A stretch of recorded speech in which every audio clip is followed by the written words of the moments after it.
word I was looking for. Knights of the Round Table. Here we go. And play. Alright, nice. My name is TICKTICK and welcome back. As you can tell by the thumbnail title, today we are going to be reacting to Self-Care by Penelope Scott. Now, a lot of people... Okay, so this is a reaction video and it's going to be like 10 minutes, so we're going to watch a little bit of this. I don't know what they were talking about when they told me to react to Self-Care. I have that green screen. They never said to react to this song specifically. Damn, it's not within arm's reach. I would have thrown it over my head. Self-Care, the first song that popped up was Mac Miller's Self-Care. So I was like... Oh, so this is going to be a so funny. song. Yeah, and we're totally going to get flagged immediately. Okay. So Self-Care. And I was like, okay, maybe next time specify you want me to react to that song. So we're here, we're back, we're reacting to her. But before I start this video, first of all, I want to thank you so much for all of the support showing on the channel. And also recently I've been checking my analytics and also only 6.6% of my viewers are actually subscribed. Okay, so, I gotta pause this real quick. I don't know who started this trend, but on YouTube I've seen it like countless number of times now. I've been watching my analytics and only 8.9, 12.2, 22.1 of you are subscribed to the channel. Speaking of which, subscribe and like. But yes. I saw that and I was just like, what? Oh my gosh, that's so funny. See that? Yeah. But I've been hearing that a lot. Let's see if we can get I wouldn't give anything away. I would be like, thank you for everybody who's our friends. Play that card. All right. All right, let's see this.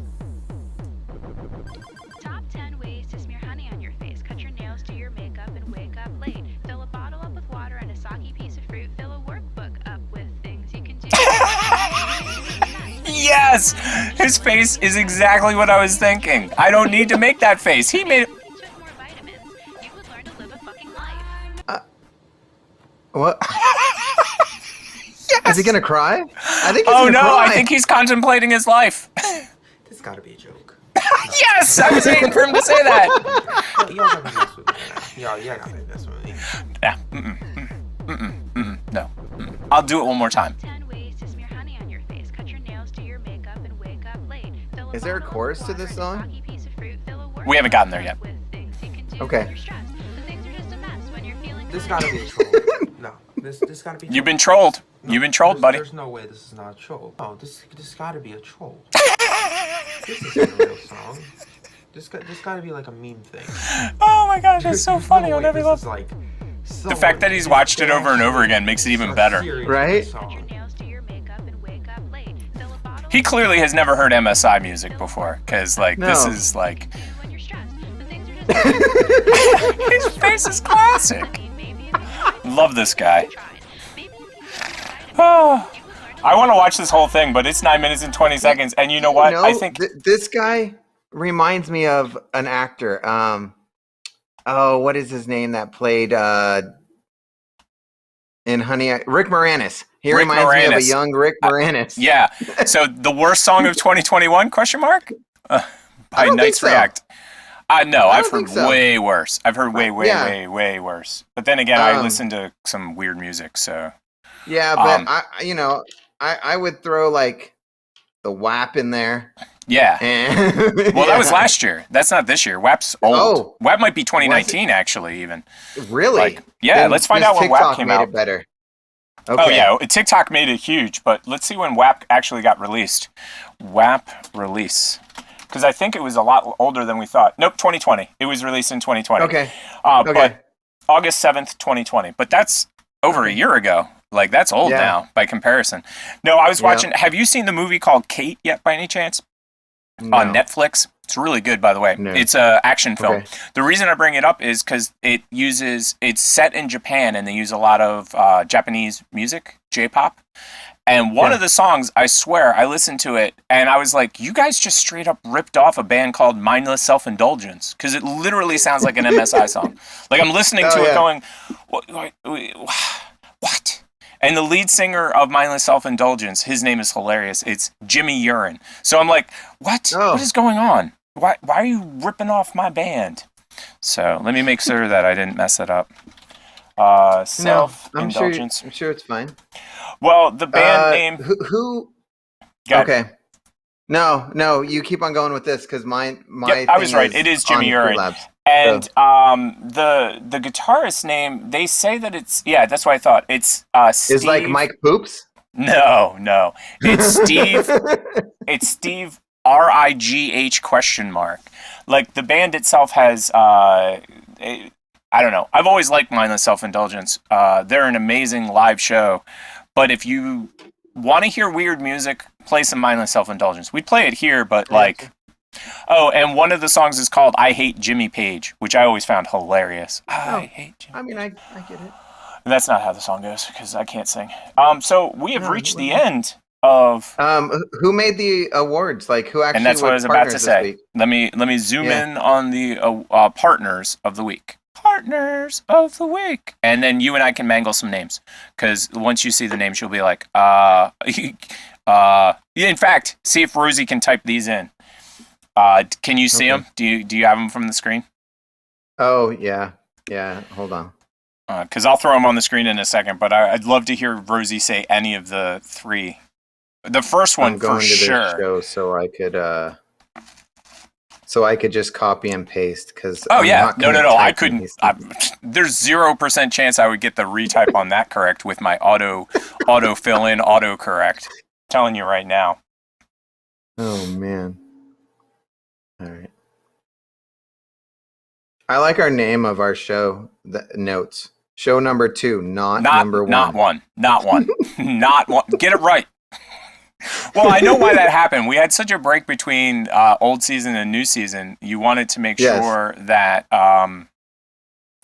that we weren't accidentally overwriting the notes for the same. Like, could you imagine if we had put all of the show notes for show 1 and 2 into one thing? We would have had like 4 hours worth of show, and maybe 7, because we were just... I stopped collecting notes and that's why when you're like, hey, have you, we're going to talk about this. I'm like, yeah, that's like 3 weeks ago. Like, I just stopped because I so many things. Are you ready? I'm going to put it on screen. Congratulations to the 3 winners. YTLukeyy, Lazarus 31, Kobe K Carnage. And thank you for playing, and please play again, and congratulations. I have one thing to say. That was way better than I could have. I'll be honest. Like, I was expecting it to be way more mangled. I'll just be honest. That was awesome. I think she said Nicolas Cage, too. Yeah, Nicolas Cage won this week. Yeah, he's now a partner, I mean. Nicolas Cage is a partner. Yeah. Go figure. That's awesome. It is awesome. We better follow him. Oh, hell yeah. Hell yeah. Let's go to the next thing. Hold on to your butts. We are in for a video game review. Wow, she got a little Captain Kirk on that one. Yeah. I am going to watch a video. Anyway, so, oh my God, I have like so many screens open now. Give me a second. I gotta close some of these. Holy bejesus, Batman. This is insane. Yeah. Yes. We're going to talk about our top 5 choose your own adventure games. And if you don't know what that is, it's a game where there's a whole bunch of different outcomes, and the way that you play it determines the outcome of the game. Now, of course, I was going to put a caveat on there. We're going to be talking about all the games that the professor has played that are like that, because I've played like none of these. Like, I'll just be honest. So we're going to do mine first, because that'll take like 7 seconds. So, and this technically I don't even think is a choose your own adventure game, to be quite honest. Because you do have to do it in a certain order, etc., etc. And they put an ad on here? Seriously? I hate ads. I need to pay for the YouTube subscription so that our show doesn't have any ads at all. So, skip ad. Okay, let me see. All right. Geez, they're even putting lower third ads on here. Holy mackerel. Okay, here we go. This is my favorite part of the game. Let's see it. I'm excited. So, my number 1 choose your own adventure game, which is technically not accurate, it's a game called Fairytale Adventure. And it is ancient. I mean, this game is so old, like your head might explode. No, you know what? It actually looks modern, because I've played some Minecraft. Oh, yeah, for sure. So this is late in the game where you've actually gotten... You've gotten... You got a dragon. Yes, and you fly around the game. So the beginning of the game, you have to walk from... Or a dragon? Yeah, and you at the beginning of the game you walk everywhere, which takes forever, and then you finally get this, and now you can make it places a lot faster.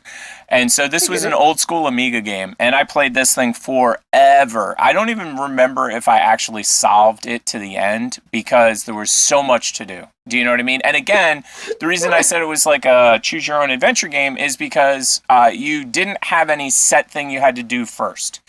You weren't. It wasn't like on rails. You had to go here and you had to finish this. Open world concept. Yes. Yeah. Gotcha. And obviously it doesn't fall inside the parameters of what we were talking about, but this is as close as Tick could come because I do not play a lot of games anymore. I am starting to play games again, but I took a lot of time off of games because what I noticed was I had other things that I wanted to get done. And games, like I said, Half-Life took up half my life. And I was like, this is not good. I am not happy about this. And let me see the next one. Oh, the next one's classic, but I didn't actually grab a thing for it. So you'll find this hilarious. I know what you're gonna do. Yeah. But the Sands of Time game was phenomenal. Yes. That's not the one I'm choosing though, believe it or not. So the one that you're talking about is Sands of Time, Ocarina of Time, whatever's in my head. This is the one I'm choosing. Pitfall. Definitely not a choose your own adventure game, but I played the crap out of this game. Like I couldn't stop playing Pitfall. I get it. It was one of my favorite Atari 2600 games, and the game that you're talking about was Prince of Persia: Sands of Time. That is the other game I played a lot of, and that game does have a time mechanic in it where you could. The Sands of Time part is that you could redo the same section over and over again until you could get it right. Maybe on one of these upcoming shows we'll do best movie game. Like ever made. Oh, because there was some bad ones and there was some good ones. Well, what's funny is, okay, so are you talking about a game that was created from a movie, or are you talking about a movie that was created from a game? How about movie that? Well, no. Let's go game that was created into a movie, but they came out around the same time. So, well, that would be like the. Okay, But E.T. came out, Okay, so so there's 3 different categories now. I didn't even think of the way you did. That's what I call a promotional game. They bring out a game to promote the game and the movie all at the same time. The ones that I were talking about are games that have been turned into movies. So that would be Silent Hill. Silent Hill is a great example. It was a game first and a movie second. Witcher, another example. It was a game first. Now, do you know the Witcher story, by the way? About how they got the actor to play The Witcher. No. Have you seen The Witcher? I've seen the first episode, but I played Witcher for like 14 hours, like Witcher 3, and I said, this is taking way too long, and I'm just doing side missions. And I can't tell the difference between the main story or side missions, so I stopped. I totally understand. I get that 100%. Yeah. So, The Witcher is played by Henry Cavill. Henry Cavill. Now, Henry Cavill is a huge nerd, like super nerd, like has a $5,000 gaming system, loves playing video games, and that's actually how he became The Witcher. That's exactly how it happened. He was playing The Witcher. He's like, I love this game. And he said, if they ever make this into something, I want to be involved. Just put me in the game, coach. Put me in the game. Well, and he was fantastic as whatever that dude's name is. Yeah. I don't know the dude's name either. Give me 1 second. Let me find out. Gray-haired guy. Yeah, it's Geralt of Rivia. I'll throw it up on screen. Sounds like a genital disease. Yeah, it does. It sounds like you might need a rash cream for that. Right. Here we go. Hi, Groth. There we go. Groth of Rivera. You got a nice mouth. That's his name. Yeah. And so that's the second one, which is basically a game that gets turned into a movie. Now there's the third one, which is just a movie that at some point in the future or in the past, they then create a game after it. But it's not at the same time as the movie. So we now have 3 categories for this crazy project of ours. But I can tell you categories when I that comes around. I think the game to a movie is the most successful of the 3. to be quite honest. I agree with you. The promo games, unless it's a Burger King promo game, or a McDonald's promo game, then we've got a different story on our hands. But if it is a legit game like E.T., worst game ever, not good. Not good at all, period. Okay, so that's 1, 2. I don't have 3, and I definitely don't have 5, but let's go with 4. I have, wait for it. Where is it? I have a button for this. I have a button, people. This is... Do you like games? We are about ready to play one. Playing a game now. Oh. Okay. One of my favorite adventure games of all times. It's a text-based adventure game. So, and it does have graphics involved, but it's like JPEGs. So it's a text-based adventure game with like JPEGs. Okay. Now in this game, and the game's called Asylum. Okay. In this game, they had to figure out a game mechanic. So what would happen whenever you typed in, I look up? You look up. Okay. Gotcha. And in the game, what would happen? I look up. In the game. Yeah. What would happen? Yeah. This is your question that you have to answer. Oh. What does the game say? Well, so it's a text adventure. I look up, and then something comes up on screen. What happens next? Character looks up. No. I'm giving you 3 guesses. That's one of your 3 guesses. Character looks up. That is incorrect, by the way. I would play that Jeopardy music, but we would get a copyright strike just from me saying it. Same with birthday music. It's a bird. It's a plane. No, I'm just looking up. Ooh, I like that one. That one's sweet. No. One more guess. Oh, that's classic, though. One more guess. And it's to fix a game mechanic. And once you understand what game mechanic it fixes, you'll understand completely. Me look up. Me look up.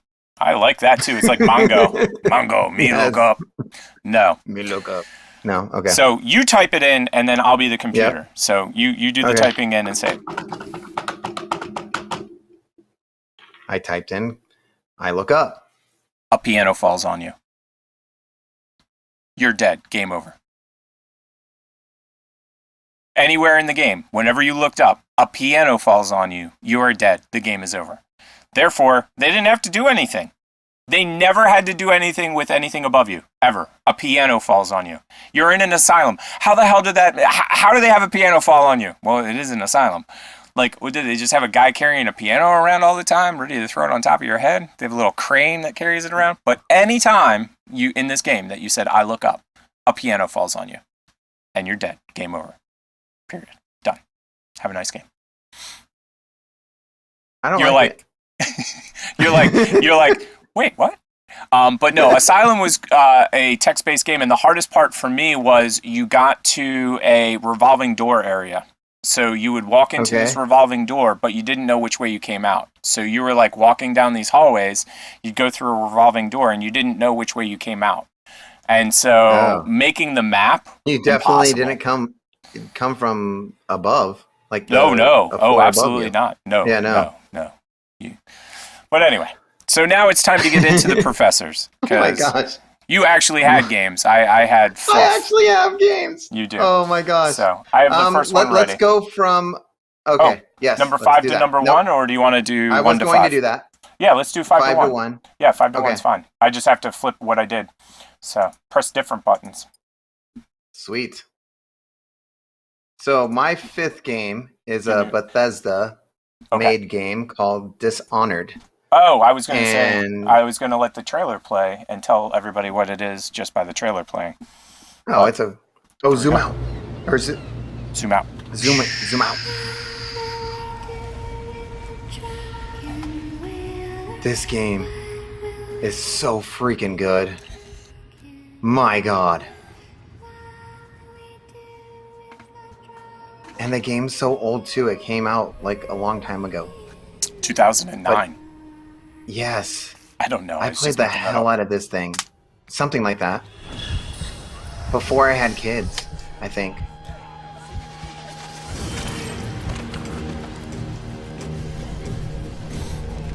But this puts you in London when the plague's happening. And wow.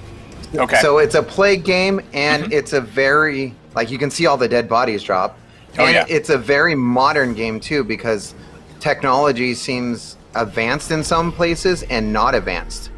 And you have... interesting. You have powers where you can control rats, and you have kind of bit of magic going on, and how you play the game determines on what the next game, part 2, is actually going to be. So it's really, really interesting. Now, does this have like a morality system? That's what I was looking for. Yes. So, like, if you're a bad person, then bad things happen. If you're a good person, good things happen. So if you start killing citizens, then you get bad points for that, and the people that you're trying to save, because you're an assassin for like the king or the queen. Okay. In this game, that makes sense. And you are trying to save the people who are trying to overthrow, which are bad people, the king or queen. And you have to hide in the shadows, and it is just... Now, is that gameplay that I'm looking at, or did they do that thing they do with Okay. No. Because some trailers, basically, they use the game engine, but then they soup it up. So, like, it looks perfect, and then you go to play it, it's like, why is it so blocky? So this is actual, like, gameplay and slow motion and all that stuff. Yeah. Made cinematic. Yep. Now, do they have the cinematics in the game where stuff goes slow-mo? Oh, yeah. Like, can you speed things up and slow things down? Okay. Yes, there is a skill that you can develop to do that, where you can dodge people's attacks. Nah, you're good. You're good. So Dishonored, that was fantastic, and that's a Bethesda game. And that's why one of the reasons why I was so stoked when Xbox bought Bethesda. I was like, made it a lot easier. Oh my god. Made it a lot easier for you. 12/12/12 is 12/10/12 is when it came out. So it is indeed 9 years old. Yep, and it's 9 years old. I said 2009, which would have made it a lot older. But still a 10-year-old game these days, they hold up a lot better. That game held up. Yep. Like, yes, it looks like it. I'm looking at that game going, wow, that looks pretty darn amazing. Okay, so now we're going to your number 4. Number 4 game is Far Cry 5. I'm currently playing that. I have invested about 40 to 50 hours in this thing so far. That's crazy. Times where I'm like, oh my gosh, it's light outside and it's the weekend. I should probably go to bed sometime. Yeah, or get some sleep. And what's really freaking cool in this game, you get a dog that's an Australian cattle dog. Oh, and that's my dog. We talked about that. Yeah. That's awesome. The thing that I don't like about game mechanics, and it happened with, like, I don't think Ratchet and Clank was that bad, but there were some games like Sonic and Tails. And Nintendo does this a lot, where hey, look, there's the dog. There's the ability to have a second character, but they play like an ancillary role, and it's stupid. Like, it is the dumbest thing. Like, I hate it when they do that. So that's why I said... in this game, you can actually have different partners. You can have up to, like, 6. Yeah. And they actually, you could tell them what to do. You could tell them to go around back. They'll go around back and help you. If you have the dog, he can smell out where all the enemies are, and you see it on your screen, like block points where the enemies are. That's amazing. Oh my gosh. And if you get shot and you're dying, your partners come and save you. So it's awesome. You can fish in this game. You could hunt in this game. You can fly planes, cars, and basically there's a cult that took over this part of, like, Australia. I got you. And you're smack dab in the middle, and you're a deputy police officer, and you're trying to save this whole town. Whoa, and it's fantastic. That's crazy. Yeah. And now, and one of your partners is a bear. You can do it any way you want. What did they use in this system to kind of get you from point A to point B? It's not a morality system, is it? Or... So you have the choice of so you have one top like cult leader, and then he has his family members that are stationed throughout, and you can go through whatever way you want to do to get to the final boss. And the outcome of point system is who you choose to go first. Yeah, so this is 2018, and I am invested heavily into this game. Funny. That is too funny. So that was... it's fantastic. That is fantastic. Far Cry 5. I believe it or not, a lot of these games I currently own, but I do not have all the systems up and running yet. So the Xbox we've talked about. Just a brief aside. So I have 2 controllers here, and one of them was connected to the Xbox. I had paired it, no problem. But there's a power short. So I play for like 5 or 10 seconds, and then it would crap out. It would be like, reconnect your controller. I play for 5 or 10 seconds, reconnect your controller. And I'm like, crap. And it's definitely a power short because now it won't even connect. Now it's just like, nah, not going to connect at all now. Now the other one though, so this is my controller number 2. I think this one has a chip inside of it that's bad because it never will pair. Period. It just keeps blinking and blinking. And I've checked out the tutorials. I know how to pair it because, like I said, I got one of them to pair and the other one wouldn't. Now, what I find hilarious about it is that if you look at this one, they still have the sticker on it that comes when you first buy it. Yes. Like they never pulled the sticker off. So I'm like, that's weird to me. Now, my question for you, though, is I know that this is a charge port right here up on top. Is that also the ability to hardwire it in? Like, can I hardwire it? Okay, good. So I'll just buy that cable and I'll hardwire it and I'll use it that way. Because I wanted to do, because Tick plays games now. I just started my own Tick Plays Games. Yes. Blatant self-promotion. And the game that I wanted to play was Skate 2, because I've heard really good things about Skate. And of course it's backwards because my screen is backwards. But Skate 2, and they have like a training mode. And the reason that I set up everything to show people what I was doing was because literally it's me falling down. Like it's just like, so like on the ground, on the ground, on the ground. Yes. It's not Tony Hawk. Like no, you have to you've got to have skill. You actually have to have skill. And that's what I dig about it. Is awesome on Skate 4. Like he does all these tricks and I'm just like, I'm just skating. Right. And so it was funny too because I was doing tricks without actually moving. I was just using the analog joysticks. And it was like ollie. Yeah, it was like because I was hitting the buttons, I was hitting the flippers, and I was using the analog sticks. I wasn't actually kicking the board, kicking the ground to make the board move. It was just like I felt like I was Rodney Mullen. I was just like flipping around all in one spot, and I was like, "Wow, this is awesome." And then of course my controller went and crapped out. And I was like, no!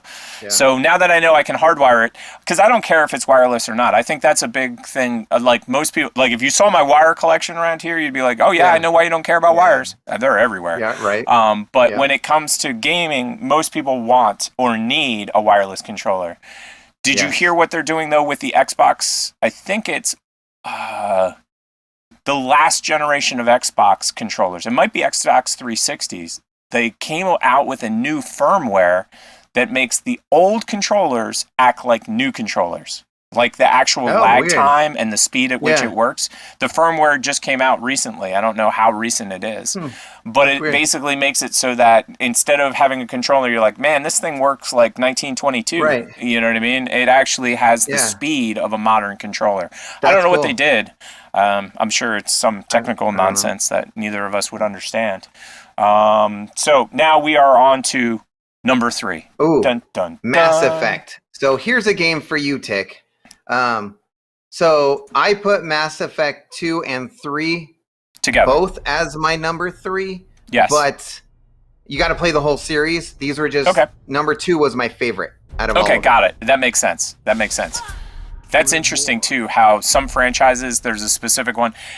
Like Resident Evil, I think it's Resident Evil 2 is it 2 or 3? There's one that everybody loves, and they made a remake of it that they botched horribly, that everybody complains about. Oh, yeah. They're like, that remake's a POS.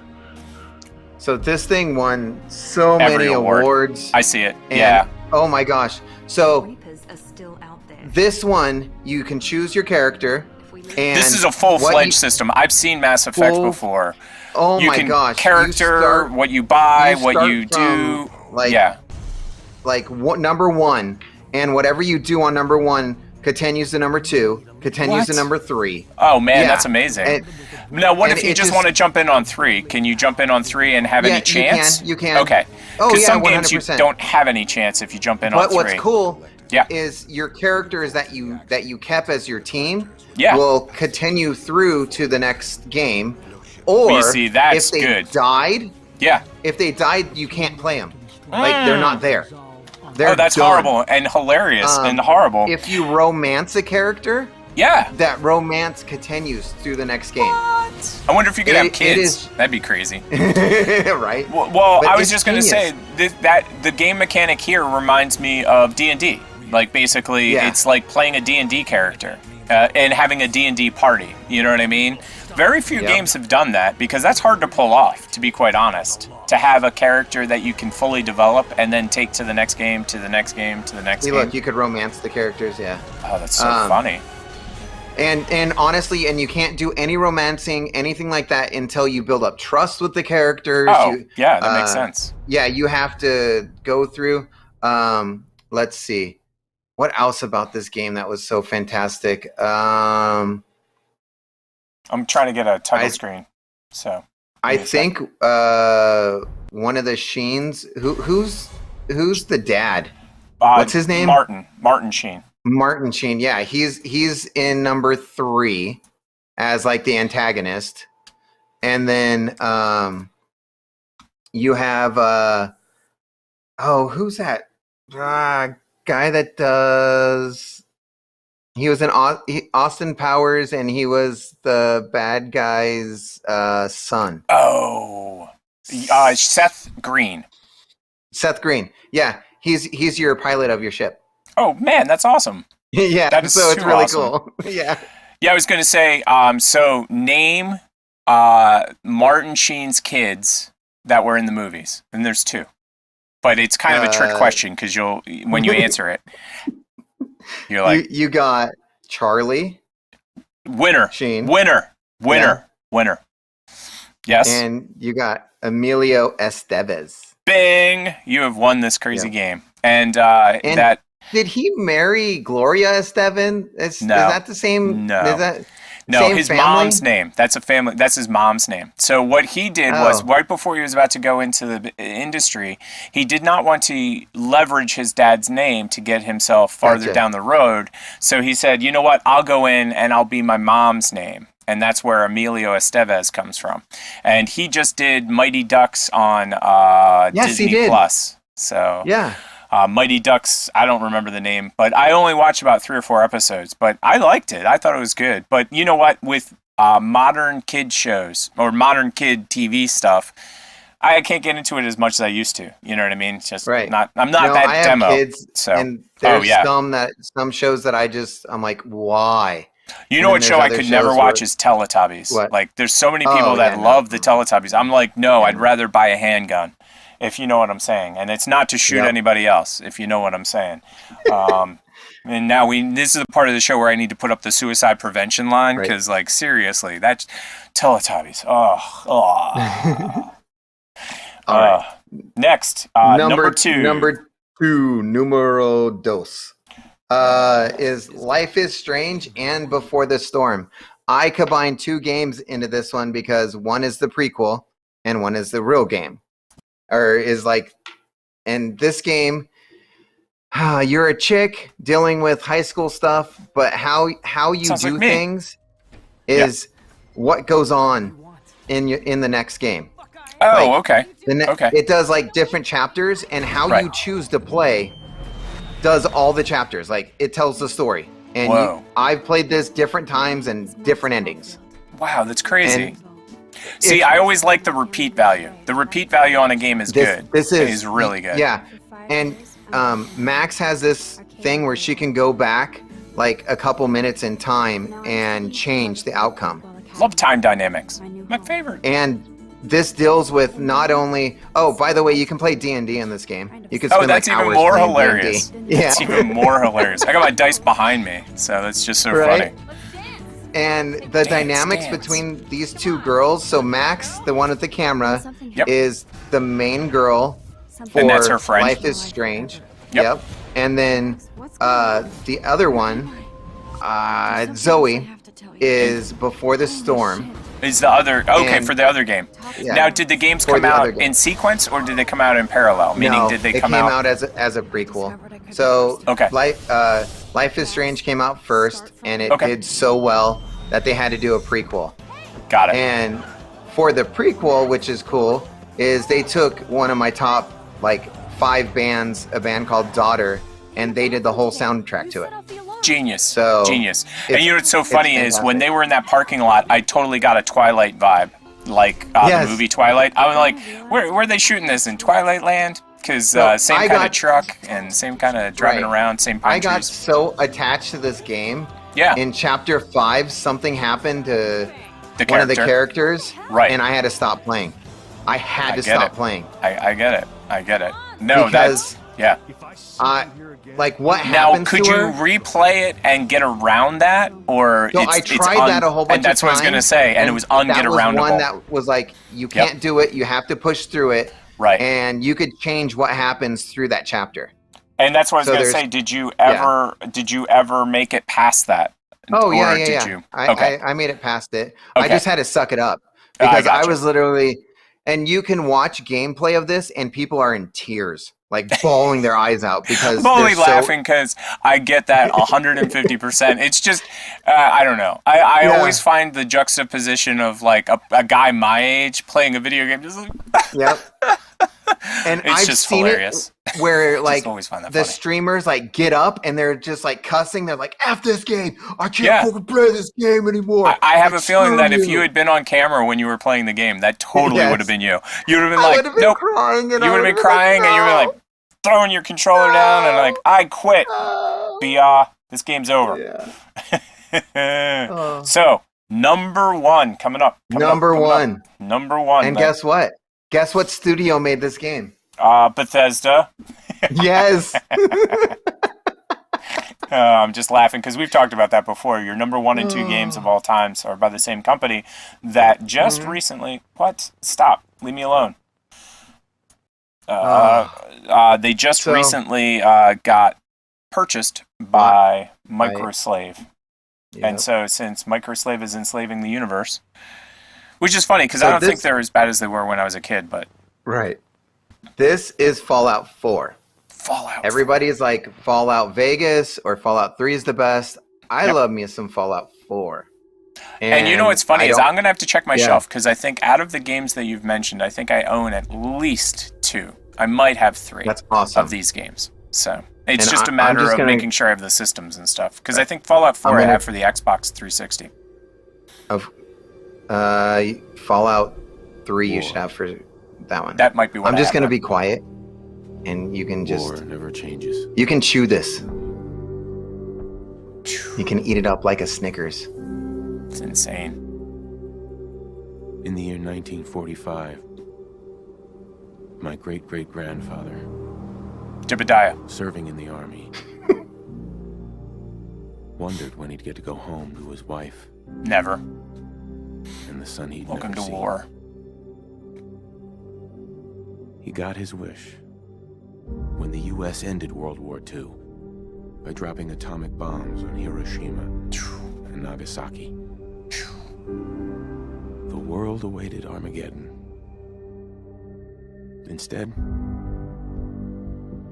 something miraculous happened.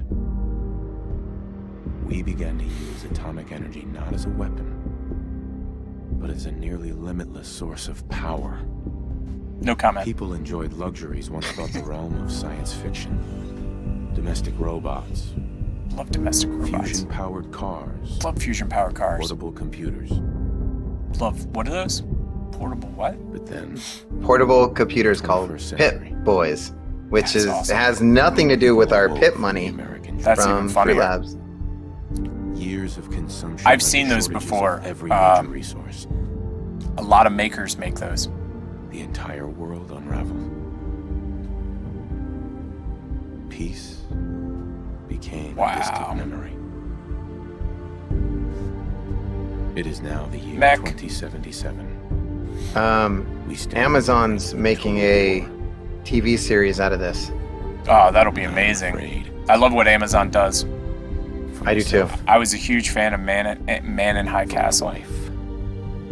Wait, was that Hulu? Son. Might have been Hulu. I don't know. I probably screwed that one up. Because if my time in the army taught me one thing. War never changes. It's that war never changes. Love that. Wow, that was amazing. Right? What? Whew. So in that game too, your decisions cost you everything. And you could not even play the main storyline and go through and play hours upon hours upon hours upon hours. And you're not even doing, you can just build. You can just go into like and build stuff, an empty spot, and just build stuff like Minecraft. And they don't have like a time thing where like you've screwed up and spent too much time doing something, so now the world ends or whatever. And then you can have partners. You can. My favorite partner is a dog called Dog Meat, and such a good and it's awesome. And there's monsters in it. There's bad guys in it. There's places where you just wander. Yeah. On that game, do they have?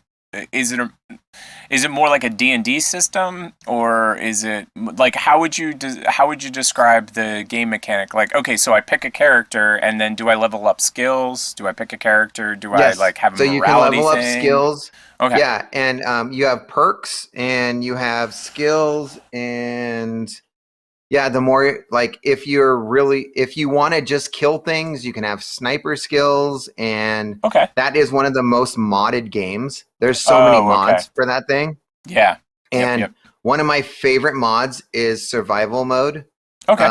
And no guns, and you just use knives. And you go through and you play the whole game that way. Yeah. Now, how do you do a mod on a console? Like, do you? Oh, you just download it. Yeah.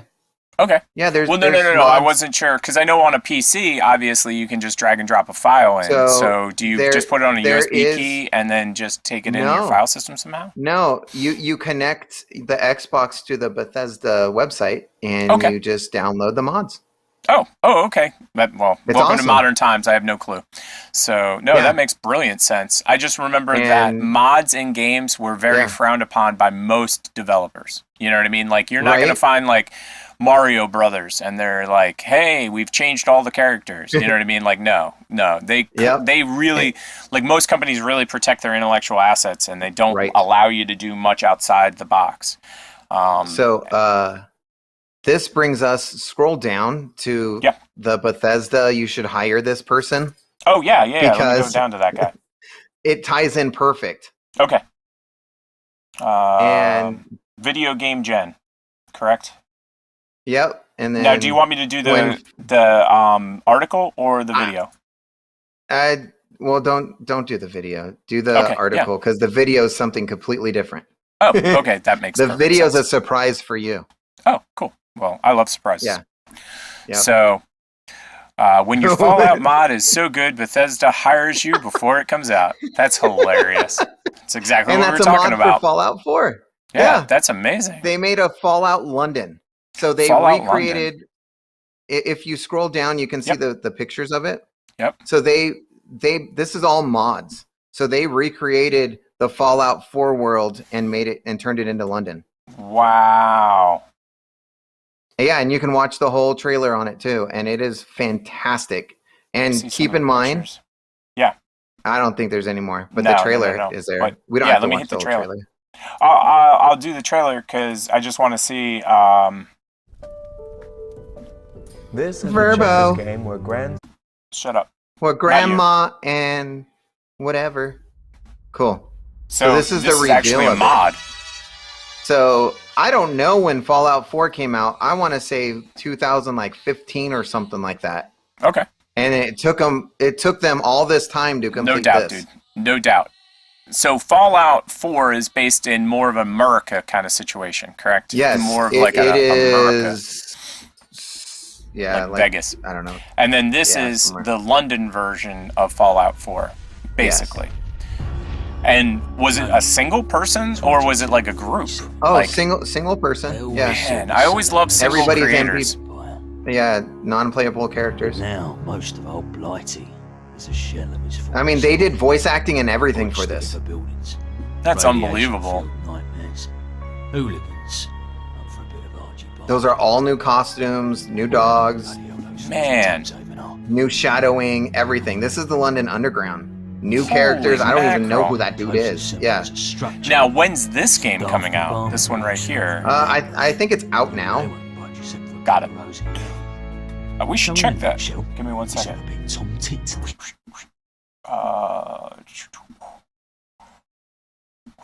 Fallout London. When are we getting it? When are we getting it, people? When are we getting it? Fallout London is an ambitious, trailblazing DLC-sized mod for Fallout 4 from 2015. Yep. You were right, 2015. Yeah. So, Fallout London released June 30th of 2021. So it's been out for 3 months, 4 months. I can't do math. Yep. That's okay. Dude, that's amazing. That's unbelievable. Right? And that's how people are getting jobs too. Like they're modding stuff, and then the companies are like, "Oh, that's better than what we can do." And that's our old engine too. You did that off our old engine. Like, correct. Imagine what you could do with our new engine. Like, oh my imagine if you actually had modern crap to work with. Yeah. Oh, that's so funny. Holy crap. Oh, that's too good. Let's do the surprise for you, and you'll know right away what it is. Okay. Yeah, let's just do it. We're there. Yeah. No, we are. Let me just get to the right spot. Gonna put it on screen. Yeah. You know exactly what this is now. I do, and I've already seen it, believe it or not. Oh. Yep. One day I pick up my phone. I actually saw this one day, about a week ago. So for anybody in the studio audience that doesn't know what this is, so during the pandemic, everybody was locked down. Shocker, everybody knows that one. But there's a girl in London, she's a drummer, and she's 11, and she's amazing, and her name is Mandy, and she challenged Dave Grohl via the internet, and Dave Grohl accepted the challenge, and they had this back and forth, and they finally met like a few months ago or something like that. And then, of course, now that Dave Grohl can go back out on concert, ba-boom, he brings her out to play a song. Have you seen her play, by the way? She's she's freaking fantastic. Phenomenal. And so I there's thought Mandy. she was nervous throughout all this. Yes. But she's not at all. No, she's a star. She's like a rock star. She's like, yes, I finally get on stage. So that's Mandy. And then I want to hear her playing, even though we'll get the copyright strike. Oh, she's still good. Oh, yeah, she starts the song off, too. So. Go ahead, start playing, Mandy. I don't care if we get a copyright strike for this. This is worth it. Hit it. It's hard to believe that Mint Mobile can be good. Ryan Reynolds, what did you do? I would have changed it if it wasn't Ryan Reynolds. I love Ryan Reynolds. And we're going to watch his Mint commercial because he's the best. Like, if it was anybody else, we'd be hitting that skip button right now. But it's Ryan Reynolds. He's a friend of the show, even though he's never been here. We're doing you a favor. So why don't you do us a favor? You come on the show. Come on by. We'll talk about your football team. We'll talk about your liquor company, and we'll talk your gin, and we'll talk about your telephone company. I got no problems with any of the three. Movies, like you just come on. If you just want to come on here and like ignore us the whole time, just do it. Yeah, we're not going to keep this one going though. And we're out of here as soon as they give me a button. Woo! Oh, I thought she started it off. I was wrong. She kind of does. This part right here slays me. Holy Foo crap. Fighters are like legit. Like Dave Grohl just has so much talent. Like, oh my god. It's funny because I was watching him in an interview recently, and he says they don't like to practice because then they feel like when they're live that they it's all rehearsed. Yeah. So. Because Nirvana was practiced. Like Nirvana. Like Cobain told him what to do and what not to do. You can't do this. You can't do that. Yeah. Well, I mean, it was his band. Dave Grohl was like drummer number 5 or drummer number 6 in Nirvana. So it's not like he was in the band from the start. It's a Ringo Starr situation. Although Ringo Starr was only the second drummer. But what was the last thing? What was the last thing that the drummer said before he was kicked out of the band? It's a classic joke.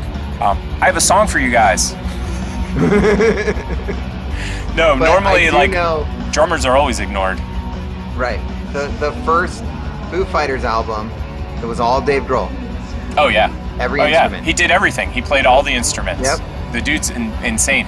He's been in multiple Tenacious D things. Like he's been in multiple 100%. Things with those guys. He played the devil in their video and the movie, I think too. The Pick of Destiny. So when I talk about like Tom Petty to my kids, they're gonna be like Dave Grohl to their kids. I agree, 1,000%. Yeah, I agree.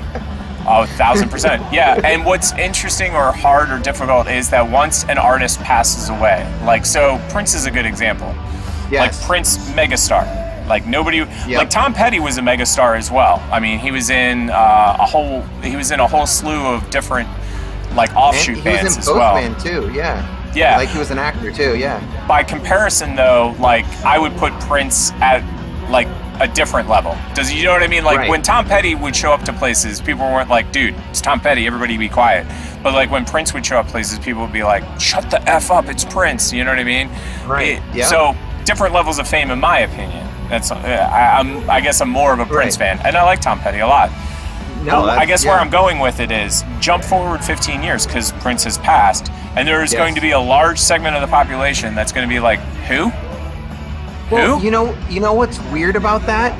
Like, there's kids in college right now that don't remember like 9/11 because they weren't they were like one or. My partner's son literally was born months before 9/11. Like, and so he remembers 9/11 because everybody talked about it for the first 3 years of his birth, but wasn't a thing for him. Like, he didn't watch it hit the tower. He wasn't listening to Stern while Stern's on the air kind of thing. But yeah, I agree 100%. It's weird. And the other thing, the reason we're bringing up 9/11 is because we're recording this on 9/13, so 9/11 was only a couple days ago. My dad's birthday is actually 9/15. He's passed, but his birthday would have been in 2 days, and he would have been 95, 94. Oh, wow. But what was I going to say? 9/11 was one of those. You know the other one for me, I think you're old enough, but Space Shuttle Challenger, the Challenger disaster? No? You know what I'm talking about? Yeah.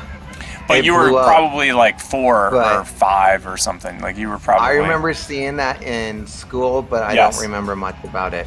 Yeah, that was so. I was a big MTV fan. I used to watch a lot of MTV, and the beginning of MTV's intro was dun da da da da da da, and then a rocket would take off. Like it would be a literal rocket, right?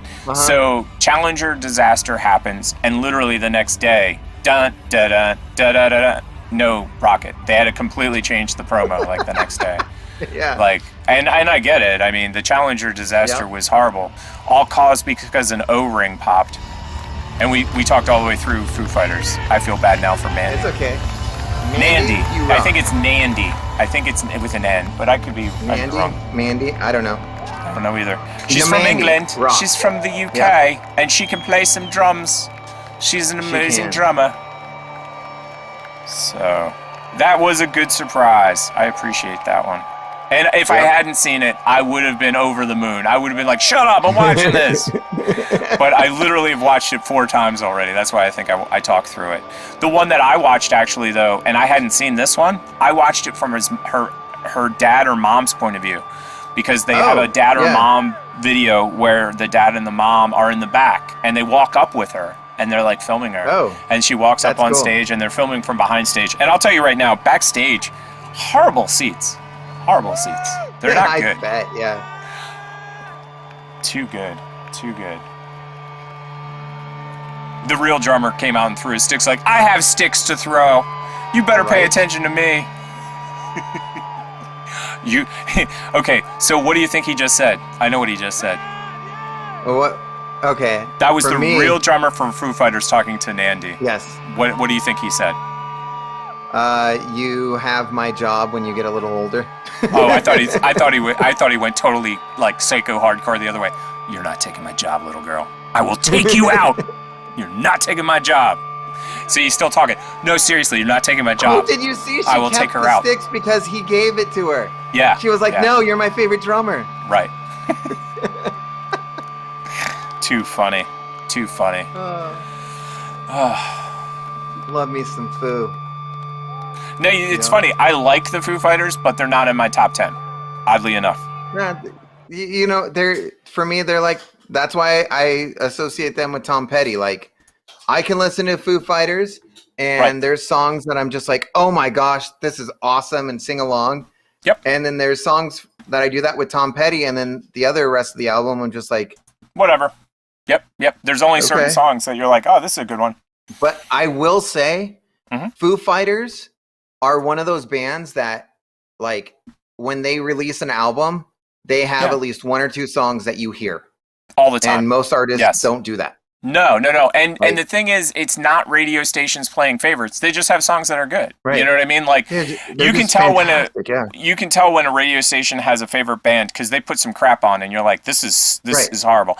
And you know what's funny is that whole dynamic's gone now anyway. Like, when was the last time you listened to the radio? Like, I've listened to the radio in my car a lot, but because our CD players is on the fritz.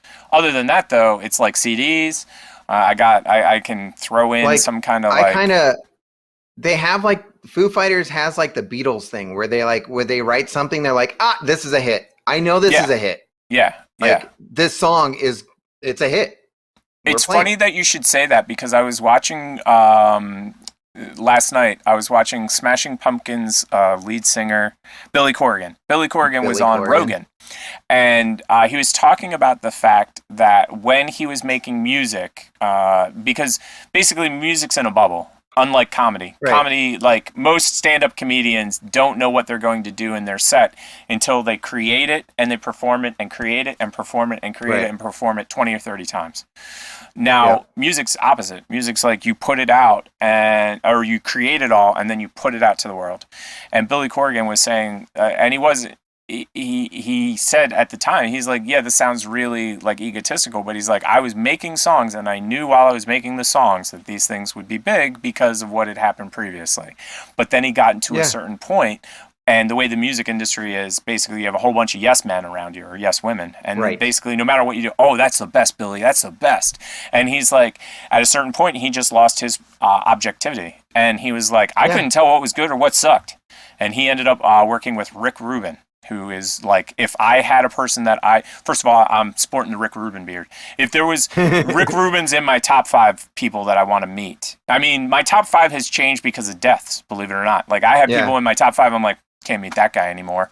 But Rick Rubin has been in my top 5 since the 80s, since the first release of the Beastie Boys album. I'm like, I have to meet this guy that produced the Beastie Boys and LL Cool J and Run DMC, and then now it's Johnny Cash, and just go down a list. I mean, there's almost nobody that he hasn't worked with.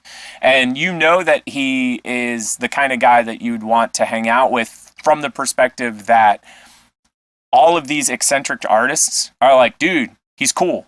You know what I mean? Like, and producing an album is not, I don't know, it's not a fun time. Like, it's, no. So I have the next video queued up. Are you ready? Yeah, we can watch whatever you want to do. It's gaming themed, so it'll make sense. Oh, gotcha. PlayStation.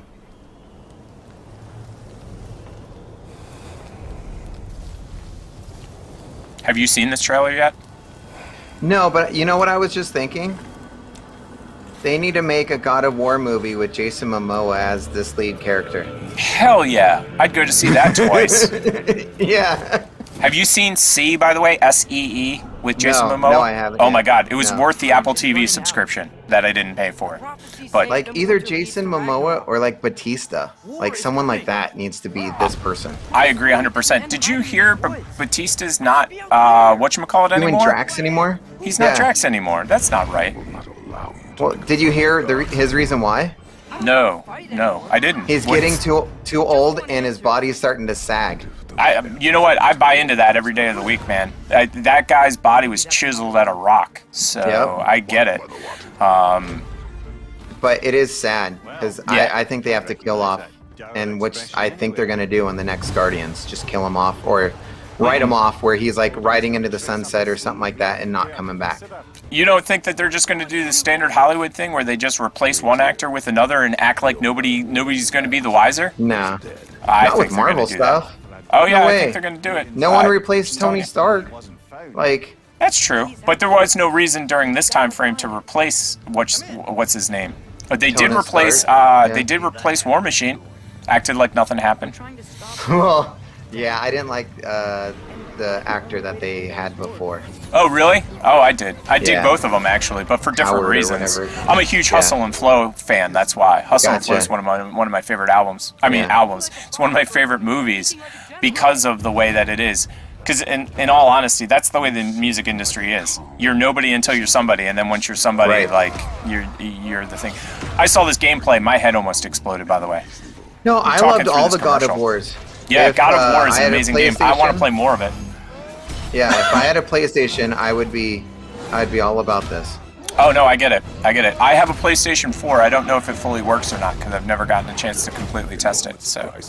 Yep, you should be playing The Last of Us. The Last of Us. Yeah, you had said that before. But again, my game collecting is based completely on what can I get for an inexpensive price. So I play all the crappiest of games. Or will play all the crappiest of games, I should say. Kind of talking out of turn. They just take a while to come out. To come to your price.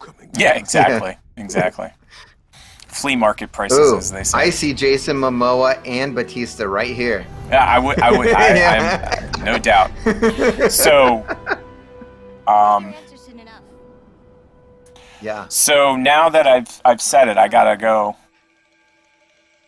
You gotta I of course ended it before. Yeah, you gotta see C trailer. It's a TV show, but it's by Apple TV, and Momoa is. That's why I haven't seen it. Yes, it's only on Apple TV. That's why nobody's seen it, basically. The moment has come. Well, I mean, I would have watched it just for that, like, 10 seconds of... Centuries from now, almost all humans have lost the ability to see. What? Some say sight was taken from them by God to heal the earth. For the few who remain, vision is only a myth. But nobody so has sight. Nobody. Sight at all. Has returned. Except for Momoa's kids. This one baby? Something's different.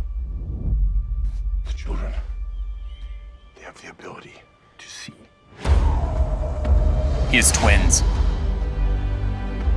Ooh. My children, they have a power that we would call magical or evil. We must protect them. I see some good actors and actresses in this. Yes, it's star-studded, dude. But the reason that I like Momoa's performance, I'm hoping they show some of it because I haven't seen this trailer. And now, Peaky Blinders. Ooh. Yeah. Children who can see, and brings them to me.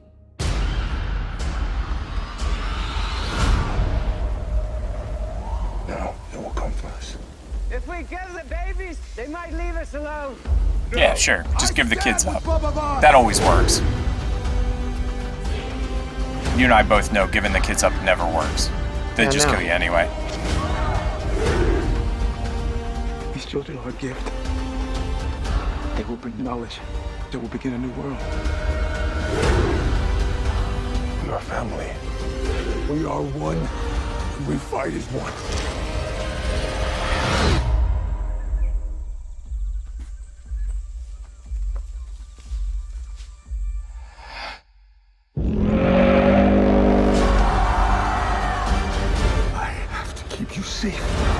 The moment has come. It's astonishing how the smallest moment can change an entire world. Now, they didn't show any of it that I was talking about. But the thing that I was saying about that, the thing I was saying about that was Momoa's action scenes in that are the dopest action scenes I think I've ever seen in a movie. Like, ever. because That's he's awesome. blind. Yeah. Like he's straight up blind. Yeah. And he's a killing machine, dude. He is just straight up a killing machine in that.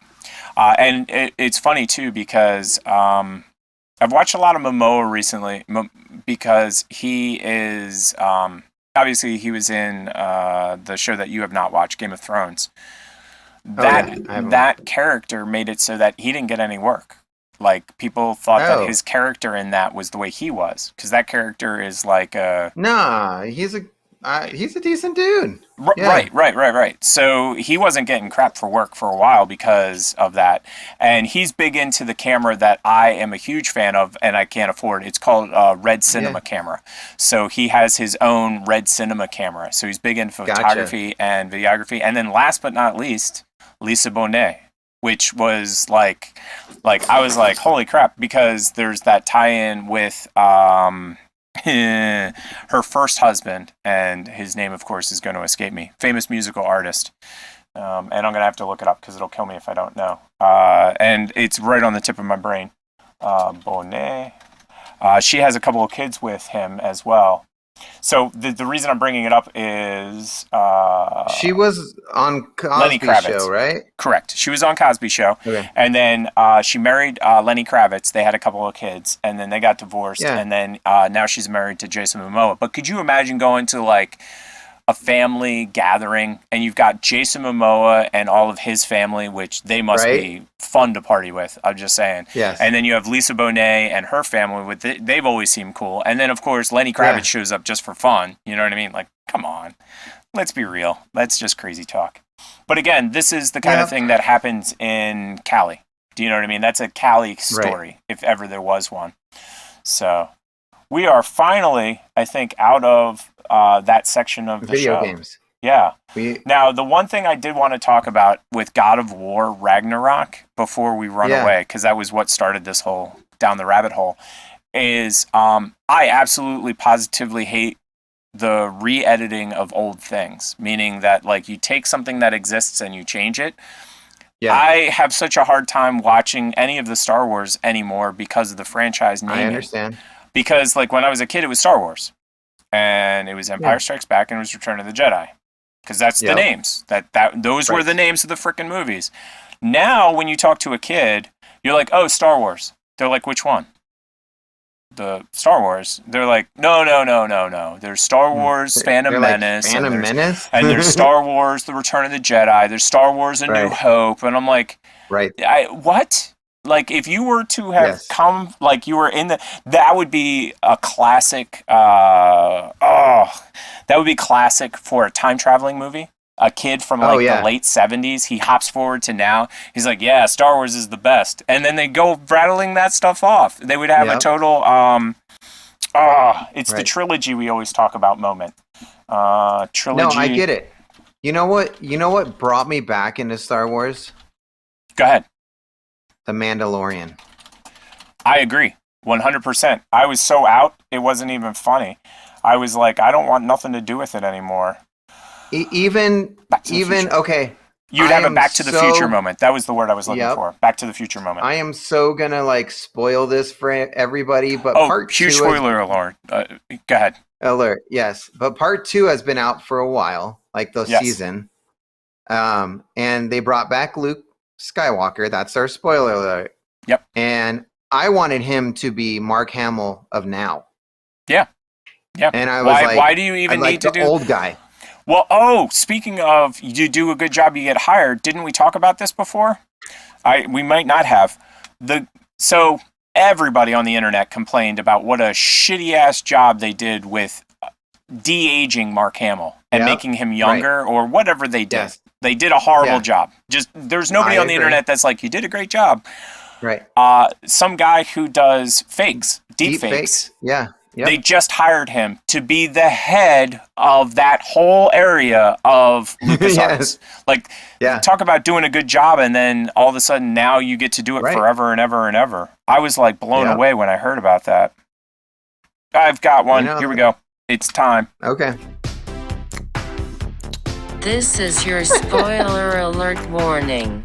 The boys are going to talk about a TV show or movie they recently watched.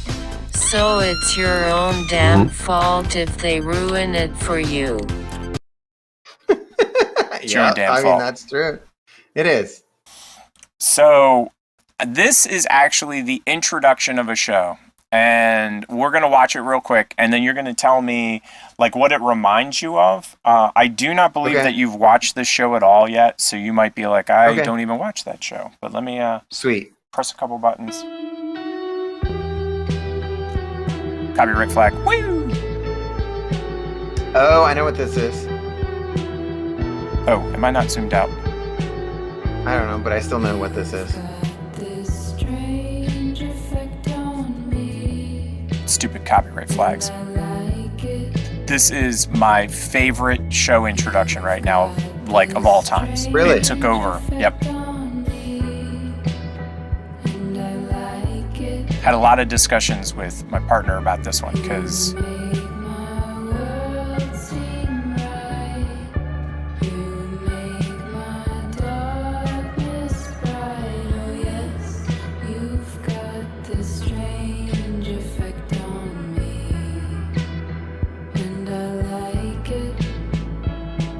I could watch this on rotation. Like if you just looped this, I would probably watch it all day. Yeah.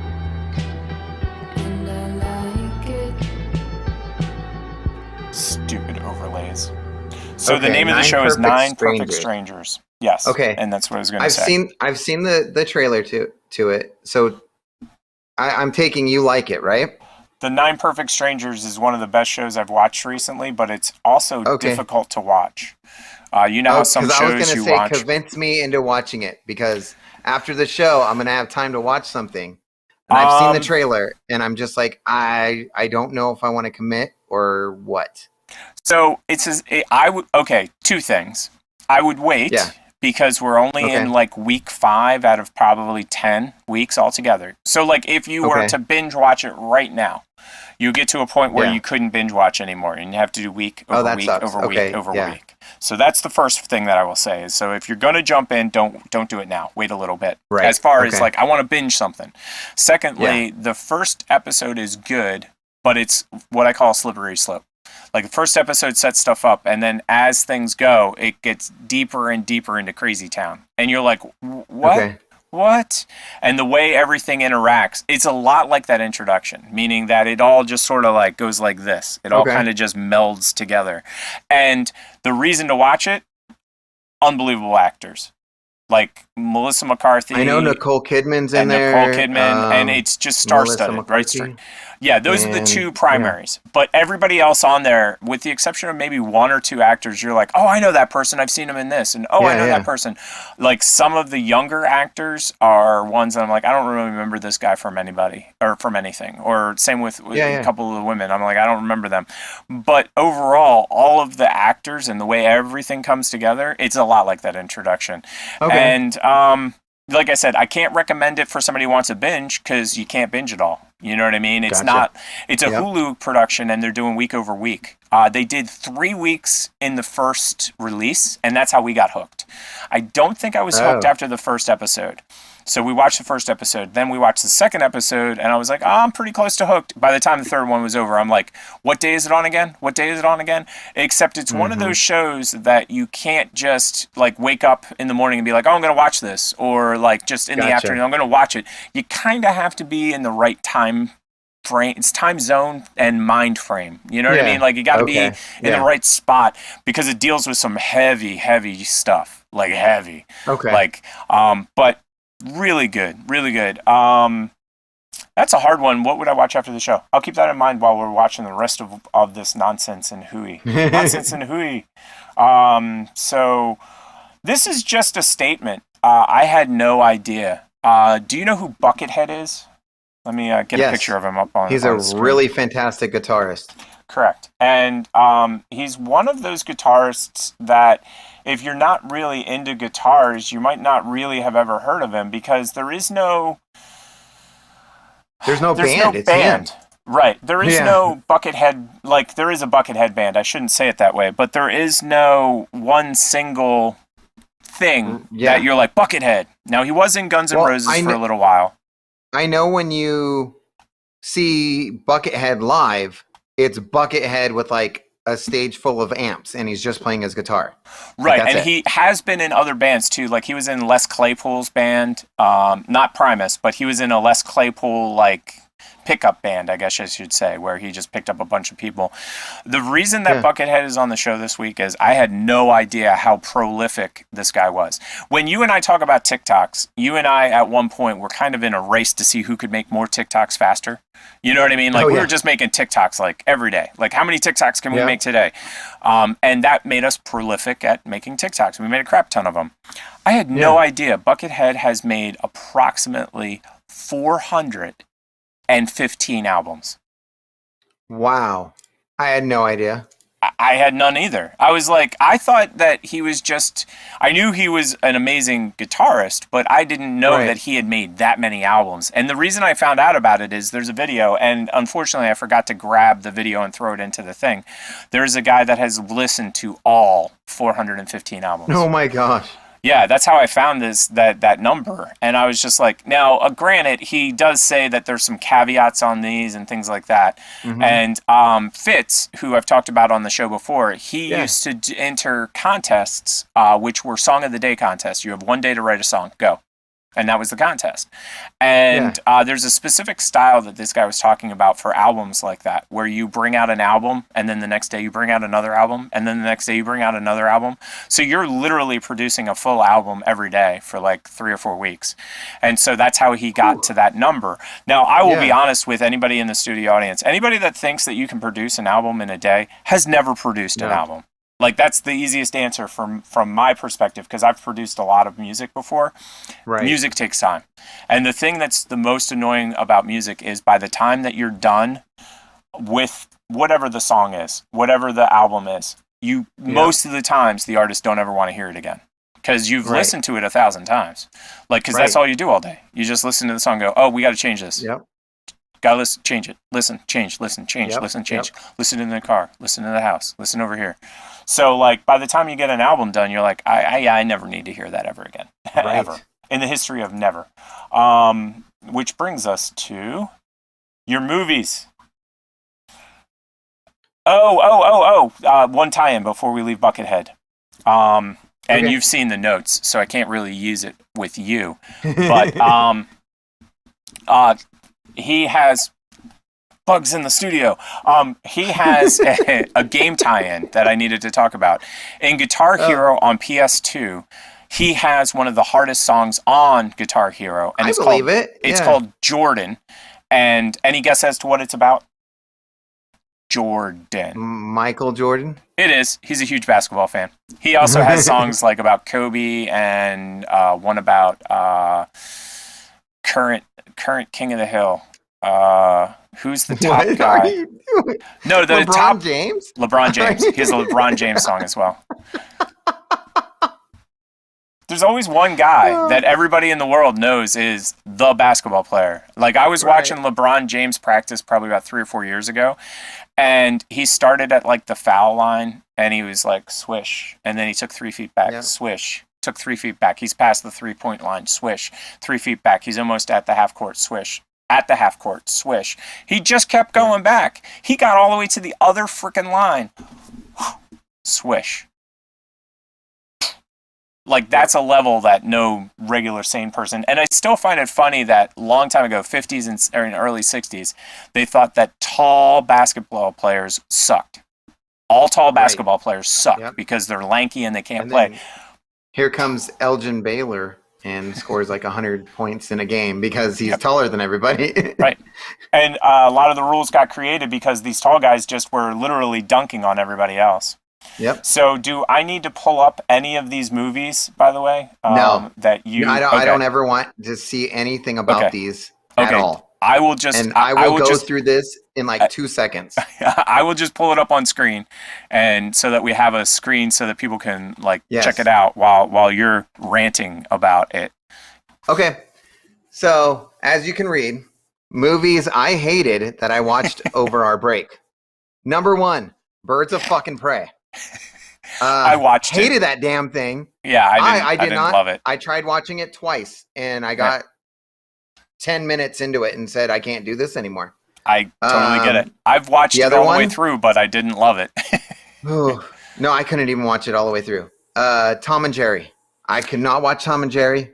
I hated it. I'm a big fan of Tom and Jerry, so I'm glad that I know not to watch that. Now, funny enough, on the flip side, I have not seen it yet, Sonic the Hedgehog movie. I hear it's really good. The new Sonic is fantastic. Exactly. Jim Carrey is great. The whole Sonic thing is really good. It is great. Is Bruce Campbell in that movie? Is Bruce Campbell the actor that I'm seeing on the cover, or is that Jim Carrey? Because it's Jim Carrey. It's Jim Carrey. Okay, because every time I see that, guy, okay, because every time I see it, I think it's Bruce Campbell. Let me pull up the image before we go. No, and the cool thing about it is when they made Sonic, they knew they had a gold mine in it, and in Sonic, they lead to Sonic 2, and it is freaking awesome. And everything about that movie was great. Like there was nothing that I would ever change. So the movie we're talking about, everybody, let me get it on screen, is Sonic the Hedgehog. Now, I've heard really good things about it. I haven't seen it. Yeah, when I saw this poster, I was like, is that Bruce Campbell? So I'm glad to know that it's Jim Carrey. And I should have known because it says it literally on the box. Right. But he plays the bad guy that's normally really fat and everything like that. Yep, I know exactly the character you're talking about. But he plays him as Jim Carrey, skinny Jim Carrey. Right. So that's hilarious. And it's awesome because part 2, everything changes. Wait, there's a second one already? There's going to be. Oh, okay, there's going to be. Okay. No. I was just saying, holy crap, I'm so far behind. I've missed the first one and the second one? You are. It is this has been out forever. And I need to watch it because I am a fan of Sonic. It's one of the franchises I dig. The way that they tied it into the real world is great. And all the actors and actresses, I wouldn't change. They did all fantastic. Okay. No, that's what I'm going to be watching then sometime soon. Now, back to the horrible list. Movies not to watch. Yes. That I didn't see all the way. Empty Man. Well, you spelled empty wrong, but that's okay. I know I did. Well, no, I actually thought it was spelled that way because I was thinking that it was a play on like an Emily kind of thing. I don't even know what Empty Man is. Is that like a Slender Man ripoff? Like, what is Empty Man? I haven't even heard of it. Kinda. We can watch the trailer to it. No, or you can I don't need to. It just okay. It was one of those things. It was one of those things where the trailer was so freaking awesome, right? Compared to the movie. Oh, this is. I was like, yeah, they totally. Let me get this image on screen because once you see the image on screen, they could not have ripped off Slender Man anymore if they tried. Yes, that is Slender Man, left, right, and center. Everything that you're seeing, especially on the other side, doesn't even happen until 45 freaking minutes into the movie. See, that's a rule. There should be a rule against trailers having anything past the first act. All trailers should be limited to the first act, period. Because that's something that I noticed. Well, we were talking about this at another show. I will watch a trailer and I'll know whether I need to watch the movie or not. And I'll do this on Netflix. So I'll go to Netflix. I'll be like, I'll watch the trailer. And there are so many trailers that they give away everything from the movie. Yep. Why do you watch it? Like, I don't need to. No need. But no, that's clearly a empty. For anybody out there that doesn't know what I'm talking about, there's a character called Slenderman. And Slenderman has a backstory we're not going to get into.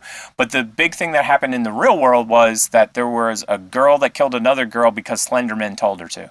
And people just like lost their mind and lost their crap. That is exactly the premise of this. But the way that they did it different was they went on a hike in like Antarctica and they stumbled into a cave where this empty man is and it possessed one of them. Yeah, no. That's not the mythology behind Slenderman. And to be quite honest, like Slenderman creeps me out.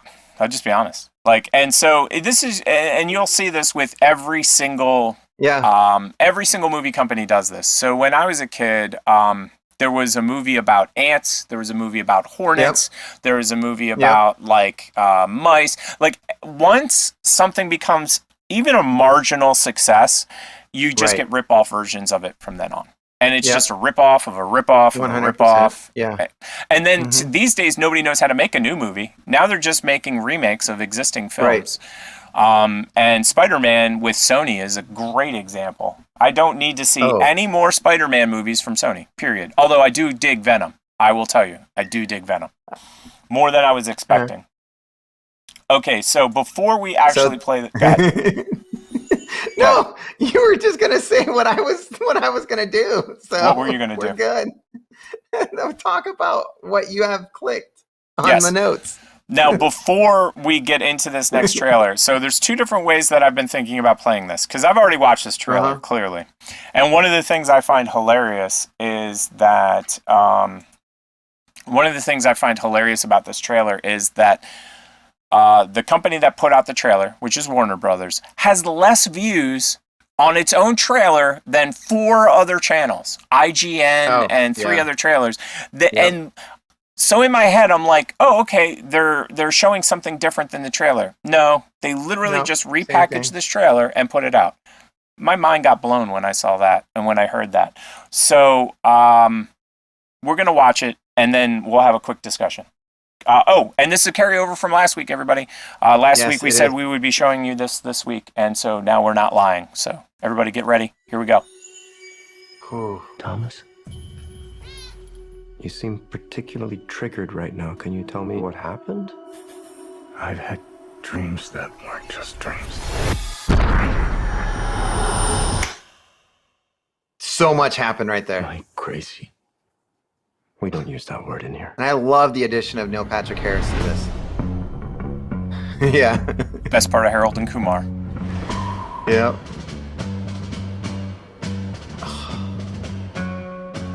Here's a copyright strike for you. Have we met? Oh, you guys have shacked up and some, One pill makes you small, and the ones that mother gives. Isn't this like Jefferson Starship or something like that? The band? So wrong. Am I wrong? Is it Janis Joplin? No, you're right, but you're so wrong. You have it correct, but you're wrong. Starship, Jefferson Airplane? Jefferson Airplane. Jefferson Starship something. It's Jefferson Airplane. The original creator of the song is Jefferson Airplane. Gotcha. The only thing that matters to you is still here. I know it's why you're still fighting and why you will never give up. You don't know me, no?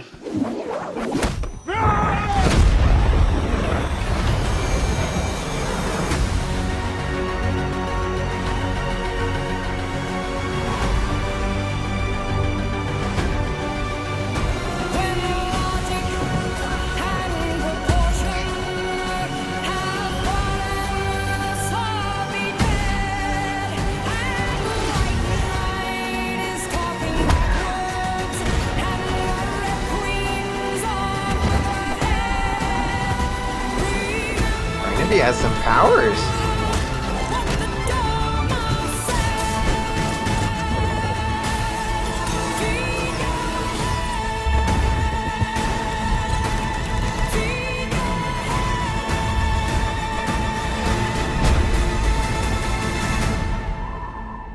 After all these years, to be going back to where it all started. Back to the Matrix.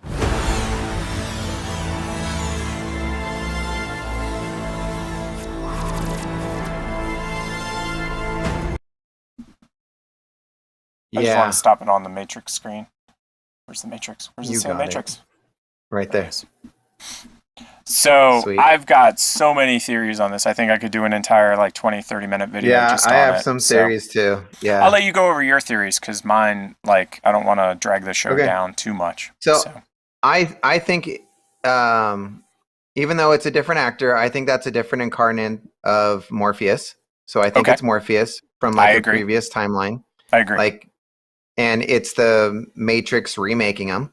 I think the reason why Neo and Trinity don't know each other is because at the end of part 3, Neo gets dragged back into the Matrix, and I think the blue pills that Neil Patrick Harris is giving him is keeping his memory suppressed, but it's not working. So I'm on the same page with every single thing you said, because they show the one scene where he's like taking 3 and 4 and 5 of them. Yes. So. And same thing with Trinity. I think they went back in as like a truce, like, you know, I don't want to remember much. I want a good life, and I want to be back. So, God, I'm with you. I was going to say, there was one scene that when I said a lot happened. Oh, yeah. There was, like, you saw. Flash. Yeah, you saw Neo, if you actually stopped it, and you saw him without eyes, like his eyes burnt. So I think that was Neo on a table, and this is not a different reincarnate of Neo. This is still him, because from the end of 3, they took him back into the system. I agree. Like everything you said, I'm 100% on the same page. So, and then bald Neo, I think, could be his, because he keeps on looking into the mirror and stuff like that. So I think bald Neo could be like the first ever Neo that was in the system. Okay, that's the only part that I lost you on, and I was with you all the way up until that point. So what I think it is that Neo at the end of 3 gets put back into the Matrix by the Architect. So the Architect, as a punishment or a reward, depending on how you look at it, puts him back into the Matrix and gives him a good life. Architect guy was the younger guy that we saw at the end, just in a different form. Oh, let me get back to that. Yeah. Okay. So that's funny that you should say that. So so my feeling is this: at the end of 3, they put him back into the Matrix. Yes. Okay. If you see the Matrix, the original Matrix, Cypher, who is the turncoat, he basically says, "I just want a good life. Just put me back in the Matrix. Right. Just take away all this bullshit. I don't want to know nothing." So I think I agree with you 100% that that's what they did. They just put him back in the Matrix, and they give him a blue pill to suppress his anti-Matrix tendencies, because he is he's a hacker. He wants to get out of the Matrix. Like, that part of his brain needs to be suppressed. So take the blue pill, and then you'll forget everything. You wake up tomorrow, and everything will be as it was. So I agree with you 100%. So you ready to have your mind warped? Yes, 100%. I think that Neil Patrick Harris is the Architect. I think that he is the new incarnation of the Architect. And the reason that he is so hands-on with Neo is because his entire world can be taken down by this one dude that he has therapy with once a week. Yep. Secondly, I can see that. the woman that was in the bookstore that hands him the book is Safi, the little girl that you see in the third one. Yeah. She is she's the new Oracle, because the Oracle was going to pass away, because the Oracle says, like, she's the new one. So obviously she knew that she was dying out. One thing that I like about the Matrix, throughout all of it, you can tell who's good and who's bad by colors. So she wore like red glasses, and I'm like, okay, so she's someone that knows. Right. And if you see Neil Patrick Harris, he had the cat, and he had blue on him, like a blue rim. And for anybody that doesn't know the Matrix, the cat is associated with glitching. And so basically anything that happens repeatedly is a glitch, and that is the Matrix trying to work out any bugs or kinks. Now, so the next thing is, when you saw the old man in the mirror, I think that that's Neo's actual age, and he is seeing his actual self if he was actually in the Matrix for real, and he had aged up. Oh. So that's actually him seeing himself inside the Matrix as himself, in how he would be old. Sense. Trinity is the balancing of the equation. Same with Morpheus. Meaning that when you go to the other ones, they say that the system needs to balance the equation, and it has created things to do that.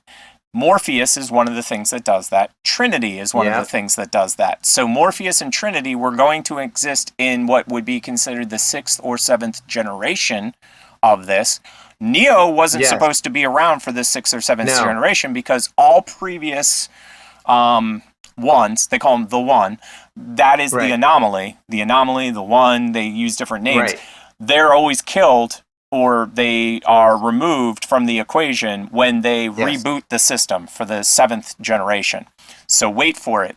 The guy that you said you thought was the architect, do you know who I think that is? Agent Smith? That's a great guess. No, I think it is actually, I think it's the Merovingian. So the Merovingian, who is a big part of the 2nd and 3rd films. Now, here's the only reason I'm skeptical as to whether it's the Merovingian or not, and here's the reason. Merovingian loves to swear in French, and that dude had no French accent. Gotcha. So that's the only thing that makes me go, maybe not, maybe not. Yeah. But basically, it's just rinse and repeat, rinse and repeat, rinse and repeat. Right. So this is the 6th or 7th rinse and repeat. The only thing that's different in this rinse and repeat is that Neo is alive. And I think that was all previous ones, I think, get killed. I think that's part of the deal. Or if they do get put back in, they're easier to control than Neo is. You have to remember that Neo is at a level of Matrix control that no other one ever had, period. Right. Do you think, here's something off on a little tangent since we're doing this. Totally. Do you think this is Neo's world? No. I think this is the 6th or 7th incarnation. I think this is the system reboot. Because basically they say, listen, so the way that it works, and this is classic computer behavior, you basically keep putting programs into a system. And at a certain point, your system becomes so bogged down that it doesn't work properly, and you have to reboot and start all over, and then you can rebuild again. And they describe that's how it works, and they call it a cascade failure. In the movie, they call it a system failure, but it's actually what's considered in computer technology a cascade failure. And a cascade failure is just like dominoes falling. So Neo is the first domino to fall, and then other dominoes keep falling. And the one that I always think about when I think about this is the kid that actually gets himself out of the Matrix by himself just by believing in Neo. He's the really annoying character in the 2nd and 3rd movies. He's the one that actually in the 3rd movie I kind of dig because he becomes like a decent guy. But in the 2nd movie and the 3rd movie, it's like, dude, why do you even have this character in there? But if you watch Animatrix, which is the animation of the Matrix, they have a whole entire one based on him. And he is the first, what they call self-realized character. Meaning, when Neo got out of the Matrix, they had to hook him up to that machine. And then once they hooked him up to the machine, it gave him a tracker and a tracer to find out where he physically was in the big giant world of all of the different people. Do you know what I mean? Yep. So you have all these people that are generating electricity. No, it's totally cool. So you've got all these people that are there. They need to go, oh, okay, Neo is here. And then they have to fly to where Neo is because he gets flushed into the waste system, and they have to pull him out of the waste system. And they also say that Neo's old. Like, they normally don't take anybody out of the Matrix if they're beyond puberty-ish, or like a little bit like 18-ish. And Neo clearly is in his late 20s, early 30s when it happens. And they say they normally don't do it. And the reason they don't do it is because the body basically atrophies and they can't rebuild the muscle. Because they have to basically, you've never used them before. You've been plugged into VR for your entire life. So back to what I was saying, as the system starts to fail, people start getting out more and more and more and more and more to the point where like it goes from being 0.00001 to being 1% to being 2% to being 30%. And that's when they have to start it over. They're like, too many people don't believe in the Matrix anymore. We need to reboot it. And that's what happened in the 3rd movie, is that they were going to go down, kill all of the existing humans except for, what was it, like 30 or 40? And then they were going to rebuild everything off of the 30 or the 40. And I think that Trinity is just a genetic version of Trinity that's been Trinity in 1, 2, 3, 4, 5. But this is the first time with Neo that she fell in love with the One, and the One fell in love with her. And that's the only difference between Neo and all previous incarnations. And so when Neo runs into her, I don't think that's Trinity. I don't think that's the Trinity that Gotcha. you and I know from the other movies. I think that that's Trinity reborn. Just like that was Morpheus. I agree with you 100%. But it's young Morpheus. Because he's searching for the one. You have to remember that in the movie they say Neo's been searching, Morpheus has been searching for Neo forever. That's the way they say it. He's been searching for him forever, and he just hasn't found him. And then he finally finds the one. And they have tracer programs running, and they're like, is it this guy? No. Is it this guy? No. And they don't show you any of that crap. See, that's part of the problem, is that a lot of people think that Neo was like the second or third guy they found. I have a feeling Neo was like 375 on the list. You know what I mean? But the difference is that certain things, the stars aligned, as they would say. The Oracle told Trinity that the one will be found and he will be your one. Neo was told that he wasn't ready yet to be the one, and he took that as, I'm not the one. She never says that. She says, you have the gift, but you're just not ready yet. And when you're ready, maybe you will be the one. And he was, when he finally 100%. Was ready. But the thing is that every other one wasn't able to do the stuff he could do. Like, I think he basically went much higher than anybody else as far as a game goes. I agree. If it was a game. I'm trying to think if there was anything else that you didn't touch upon.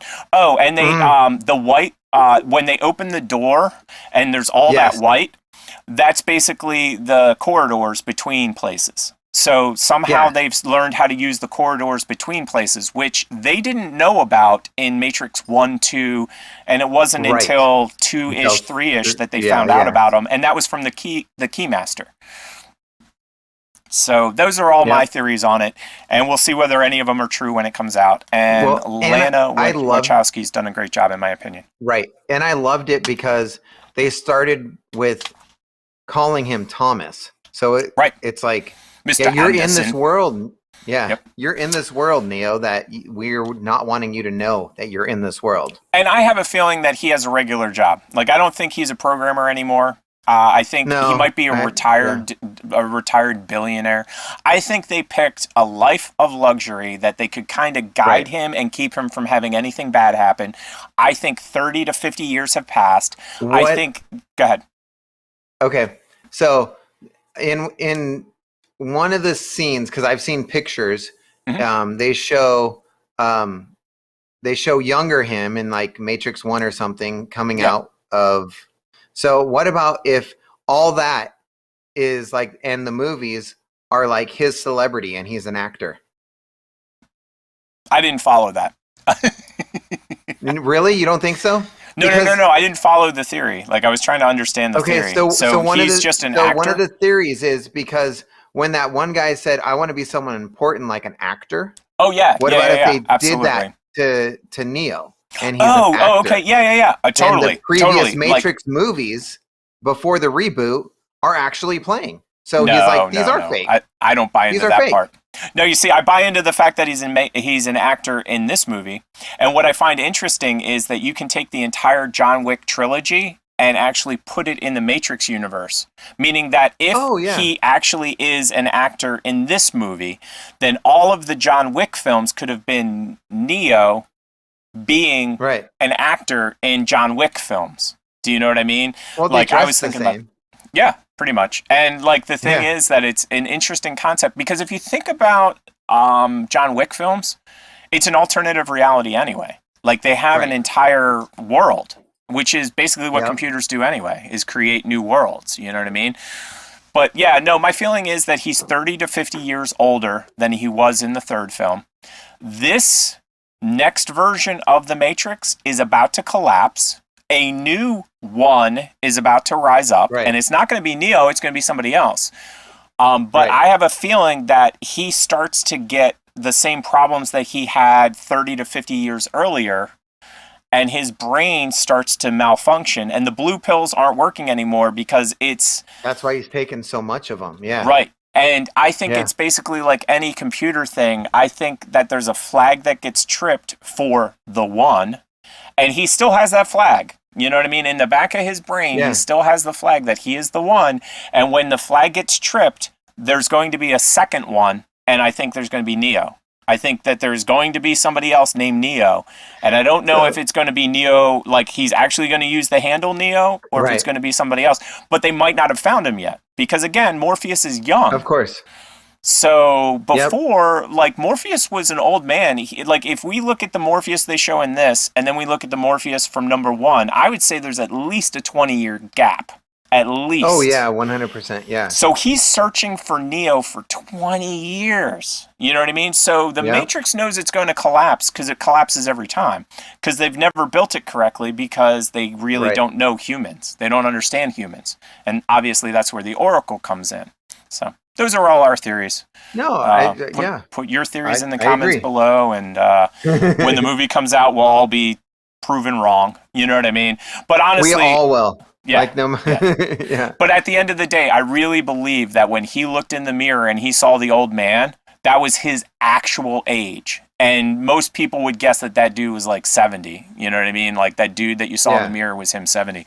Although I like your theory on it, which is that it was... That's Neo number 1. Right.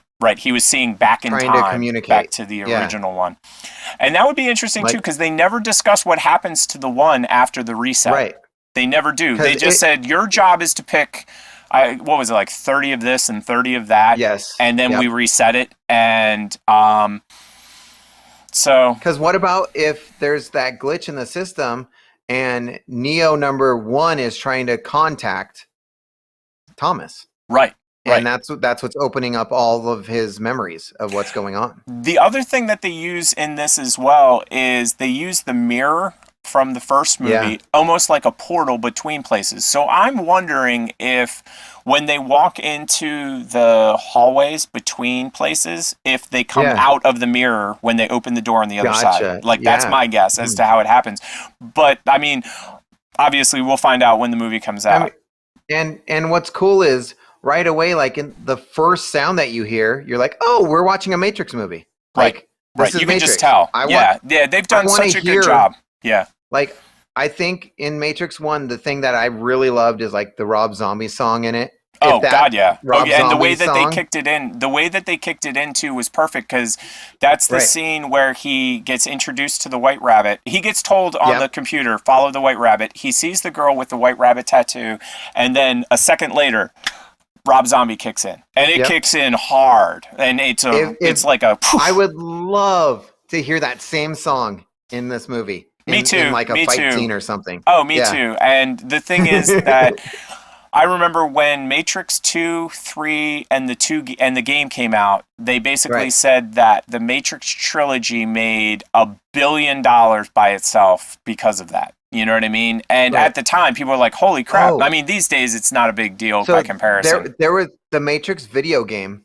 Yes, I was watching something that they said because Morpheus died, the Lawrence Fishburne character died in that video game. That's why he's not in this movie. Well, because they actually showed him dying. Okay, well, the thing about it is that none of the characters that we know of from the first 3 films are supposed to be alive anymore anyway. Meaning that if the architect has his way, or had his way, he would have killed all humans. I think that the architect made a deal that all the humans that were alive and left in the sanctuary, since Neo saved all of the... Neo saved the entire Matrix. So the architect gave him as a gift, none of the people that are in Zion will be killed, but none of the people in Zion can ever go back into the Matrix. I think he blocked all of them from ever going back into the Matrix.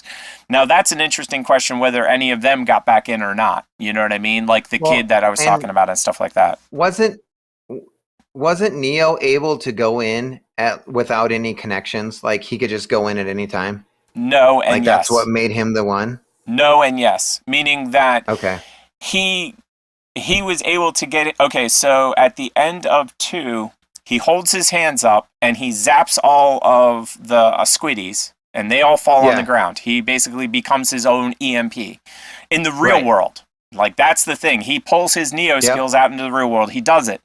Now, the problem is, a split second later, he ends up in the Matrix. But he doesn't end up in the regular Matrix. He ends up in the way station, which is the in-between spot between the Matrix and what they call the... what is that called? Where the architect lives. But basically, he ends up in the way station where the Merovingian has to get him out of. So I agree with you, he can get himself into, but he can't get himself into the Matrix. He can only get himself into what I would say is the loading program. So he can mentally go, okay, I'm going to go into the loading program.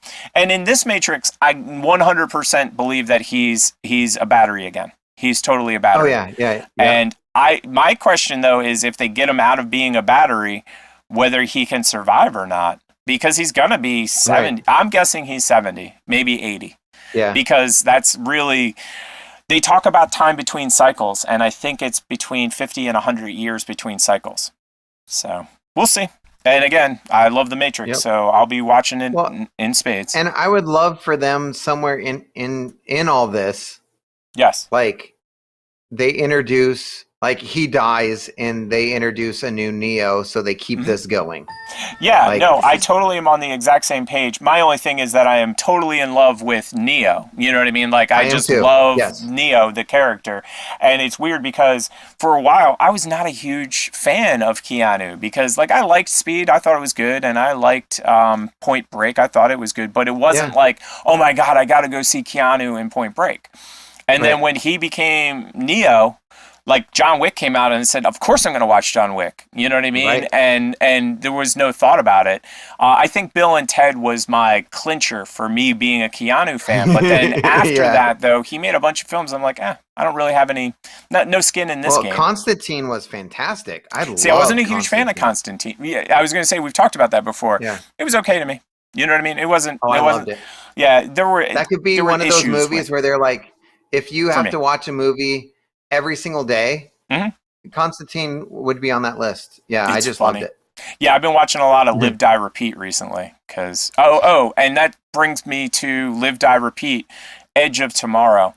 So the actual name of the film is Edge of Tomorrow, Live, Die, Repeat. Yeah. So they did a little colon thing in the middle. Yeah. But I swear, and I could not get any verification, but I could have sworn when Edge of Tomorrow came out, there was another film that had a very similar title to Edge of Tomorrow. And I know for a fact on the poster, it was Live, Die, Repeat, like huge font. Right. And then at the bottom, it was Edge of Tomorrow. So a lot of people have said that Edge of Tomorrow was overshadowed by Live, Die, Repeat. And so they ended up remarketing the movie itself to Live... I think if you go to rent it, it's Live, Die, Repeat. You know what I mean? But Edge of Tomorrow is in there somewhere. I don't really know. But anyway, back next movie. Next. We've talked about the last one enough. This is the first Christmas we've had together in years. I love you guys. I'm making up for some lost time. Authorities are 5 years to be exact. Vigilante who terrorized the city's underworld is back. I can't wait for this. The past has caught up with me. Should we be worried? No, it's nothing. I'll be home for Christmas. I promise. Dude, he was a really, really bad guy. Right. He became, in my opinion, whatchamacallit? A villain. A villain? Yeah. I made a whole lot of enemies. During the 5 year, what do they call that? The blink? During the blink? You're a Hawkeye. Who the hell are you? Some people have actually called me the world's greatest archer. Oh, that's funny. Those people? It's the most wonderful. Hey, babe, I should be back in a day or two. Hang on a second. Things have gotten more complicated.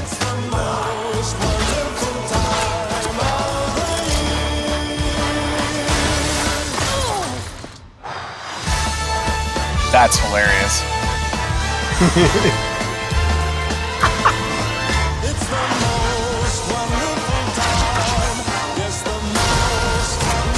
This is too dangerous. Definitely not this one. You don't have to say definitely like that. Holy sh**. There are arrows more dangerous than that one?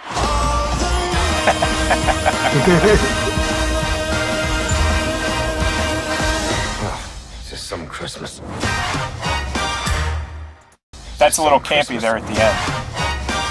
Well, you know, they're trying to be like yippee-ki-yay and bring it into like... Oh, yeah. No, I get it. Yeah. I get it. And I think I will dig it, but I will be honest. I'm already calling it right now. It will be Loki, and then Hawkeye very narrowly beats out WandaVision. That's mine. Ooh. That's how I'm calling it. So I'm completely different from like everybody else because I loved WandaVision and it just won a whole bunch of awards too. Yeah. So I'm like WandaVision, and then I like Captain America. No. I'm talking about. Oh yeah. I forgot Winter Soldier. I forgot that one completely. Yeah. Like that was. So I guess that's on the bottom of my list. I am the release, how they released it. WandaVision, Winter Soldier, Captain America, and then Loki. And then it's probably going to be Hawkeye. Yeah. Oh, wow. Yeah, no, Loki went right to the top for me. Oh, so I loved them all too. I loved them all too. Hey, you just put them all into one. Okay, all streaming service. Yeah. Like Disney service, Disney stuff. I'll watch them all. Now, for this one of the things that they discuss in Endgame is that Hawkeye becomes one of the nastiest, baddest dudes ever. And all he does is go around and kill people. Like, all day, every day. His family gets blinked, and he's like, screw this, I'm killing everybody. Now, granted, I think he kills bad guys, so that's good. But, I mean, that's all he does all day. He, like, literally travels from place to place to place to place, killing people. So this is obviously post-Blink. And now we're going to have... And it's post-Blink and also multiverse. So we're post-Blink and in a multiverse world. So lots of stuff is possible with this Hawkeye. I'm just saying. Do you think that it's that? Because they showed him in the suit with the sword. Like killing people. I think what it is that the past comes back to haunt him. The Blink 5 years where he kills Yakuza, I think the Yakuza comes to get his family. Because remember, one of the main strategies of any of the fictional movie crime syndicates, the Russians, the Yakuza, whatever. Yes. And I'm saying fictional because I don't know if they're real or not, and I don't want to get into that, but they kill your family. I don't want to believe that they're real.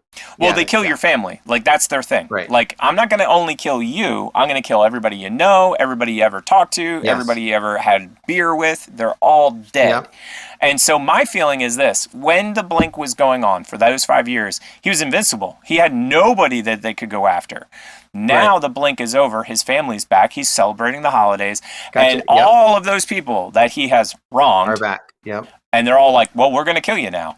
And the reason I bring up the multiverse is, what if the other person is him from a different multiverse? Meaning, what if that is a Hawkeye woman? Yeah, like the female Loki. Correct. Yeah. So that's because the whole multiverse thing has really put a spin on everything. Like, have you watched What If yet? I haven't watched all of What If yet. I've only watched one episode. I had a hard time watching it, so I was like, I'm not a huge fan of their animation. With that one. I have nothing against the animation. I just want to see the characters the way that I want to see it. I don't want a What If. No.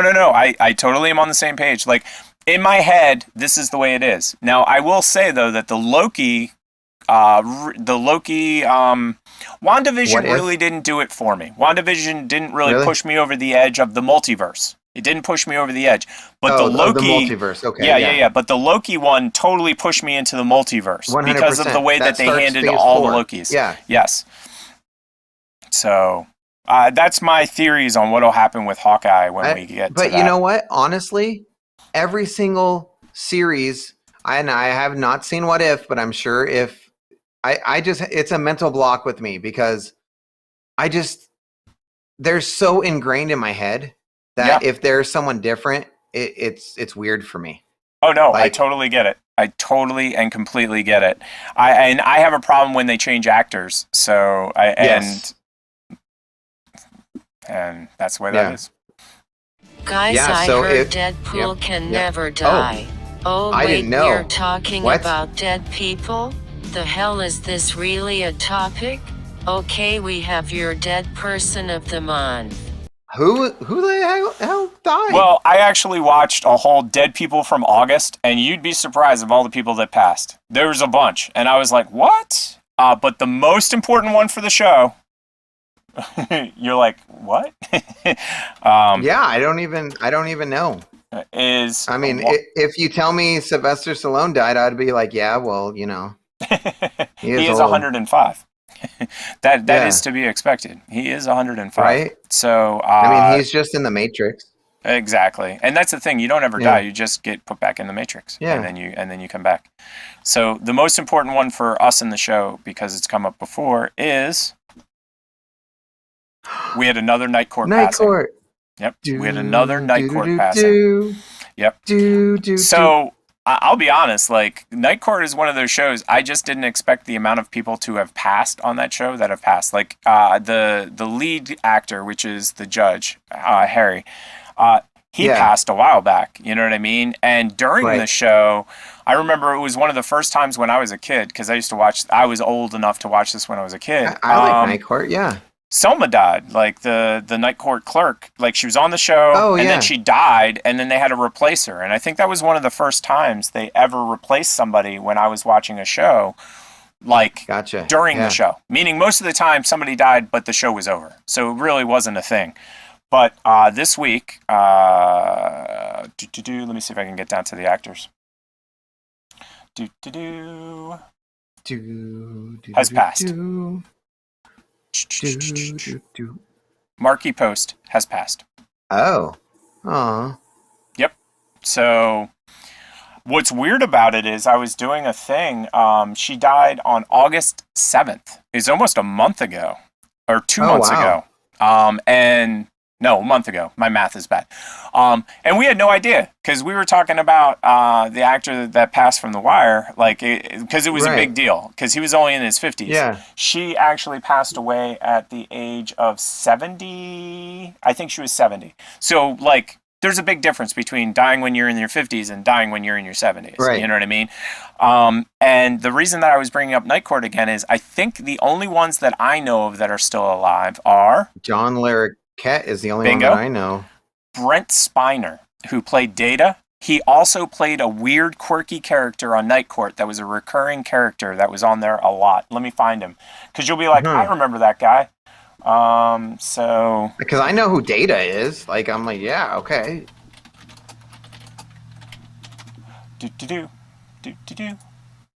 And once I show you the picture of who he played. Oh, really? You're not going to give me a picture of who he played? Give me a second. Once you see a picture of who he is in the show, you'll be like, I remember that guy. Oh, here we go. Here's a perfect one. Oh, wow. This is like one of the worst. Okay, let's pull this one up. The quality of that image was so bad that I was like, I can't even put that on the screen. There we go. Brent Spiner. He was in Night Court. Okay. And he was on a lot, actually. That crazy family was on a lot. But again, he wasn't one of the main characters. The only main character that I know of that's left is John Larroquette. Because everybody else on that set... Oh, and I should say the replacement for Marky Post. Because Marky Post wasn't on for the entire run. She was replaced probably around 7th season or 6th season by another blonde. And I forget her name. Because to me, like, Marky Post was the defender. And her play off of John Larroquette was the reason that I actually love that show. Because the way that he was just so silly with her. And I think we're at the end of the show. Did I miss something? Yeah. Well, I mean... Oh, wait, we got more. We got more. But yeah. Well, we if you want, we could end, or we can do sports. Or we can watch one TikTok and be done with it. Yeah, let's do that. Let's do everything you just said all in one. We will do one more, and it'll be... We are about ready to talk about sports. This is not a sports show. So I don't even know why the guys are having me read this. So we join the show already in progress. Now entering TikTok. God, are we still watching TikToks? Wasn't that over last season? Alright, I'm mentally preparing myself to watch TikTok. Oh, wrong one. All right. Here we go. Oh yeah, I gotta zoom out. I zoomed all the way in. There you go. Here you go. So let me refresh the page. Yeah, you see what this is? Oh my gosh. Look, that's a cat, and it's in a stadium. Have you seen this, Tick? No, I have not. Oh my gosh, this is so scary.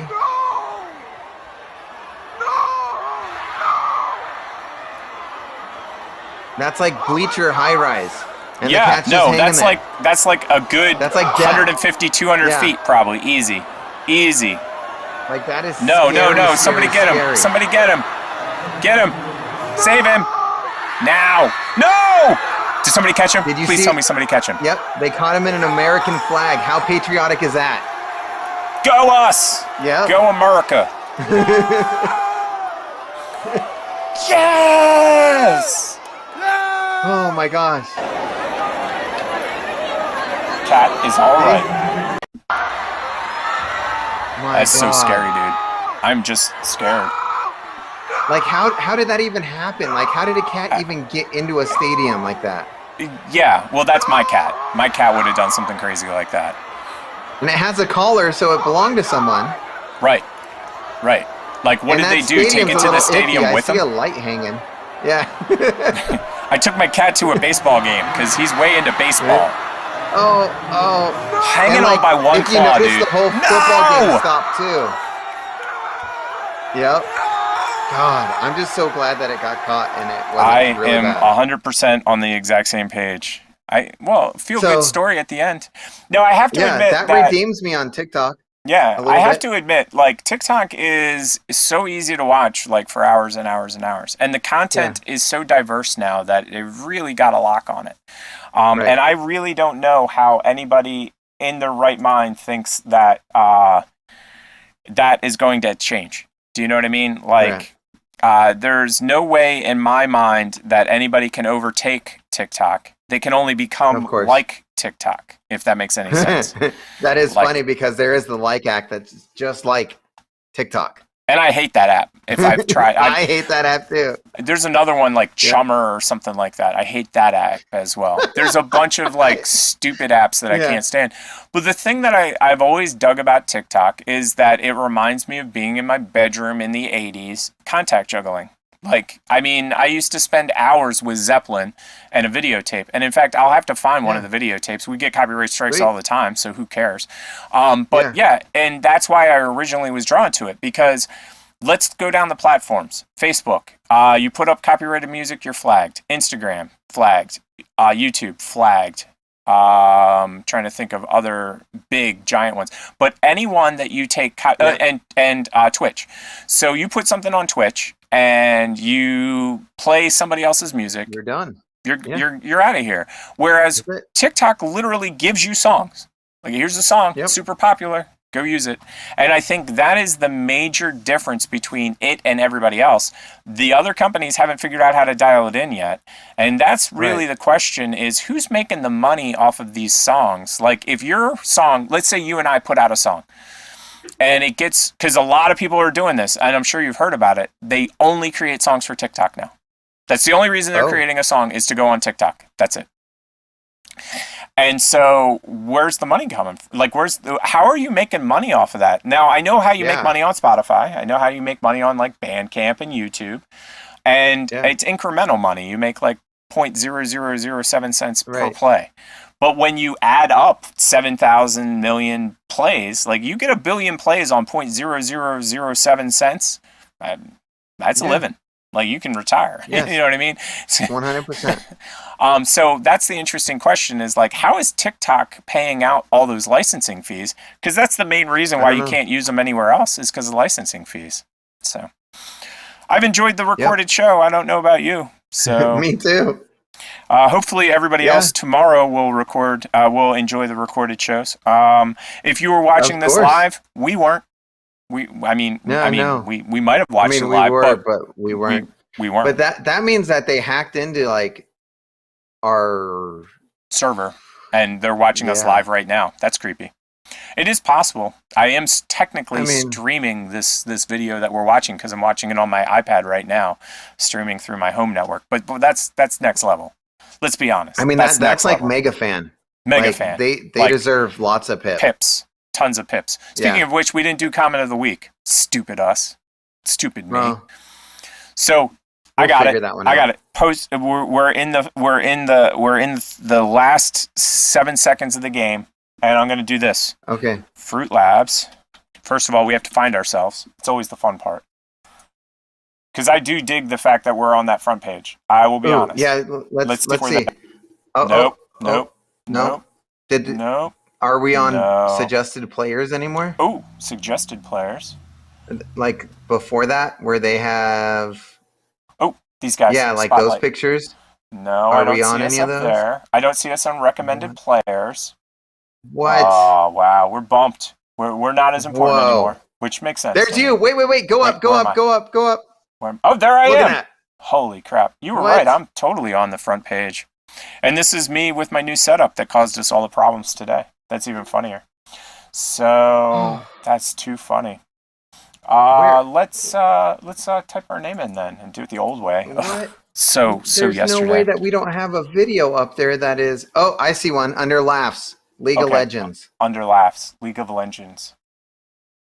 I didn't scroll down far enough. Laughs. We're the 1, 2, 3, 4, 5th video over. League of Legends. Yeah. Wow. We really are on the homepage a lot. Well, I was about ready to lose all hope. Yeah. I was like, oh man. We are we're not putting out that good content. Like us anymore. Yeah. Okay, well wait. So that you know what, I was trying to figure out which video we were gonna select from, but since they gave us the video on the homepage, it's gonna be one of these comments. And we have 17 comments to choose from. So let me zoom in on the comments, because right now you can't really see them all that great. Zoom. There we go. Mick Cafe, he's always using those smiley faces, those smiley emojis. Where are they getting these big smiling emojis, by the way? Yeah, how do you get the big smiling emoji? Do you know? Because I always use my own crappy one. You go to it and you start typing in stuff, and it just appears. Oh, like you can pick through their preset emojis. Oh, I didn't even know that. Leave a comment. Yeah, scroll up. Okay, leave a comment. Yeah. But I want to see it. I want to see you do this. I do too. So let me scroll up. Okay. Yeah, there you go.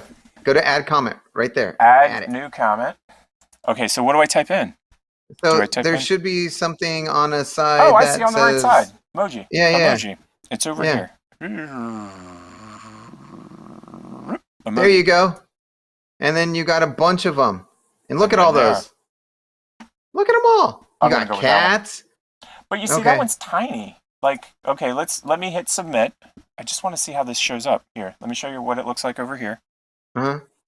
So, you see how tiny it is? So I'm going to hit submit. Yeah. See how big it comes out. See how tiny it is? So tiny. So tiny. How did you make them big then? I don't know.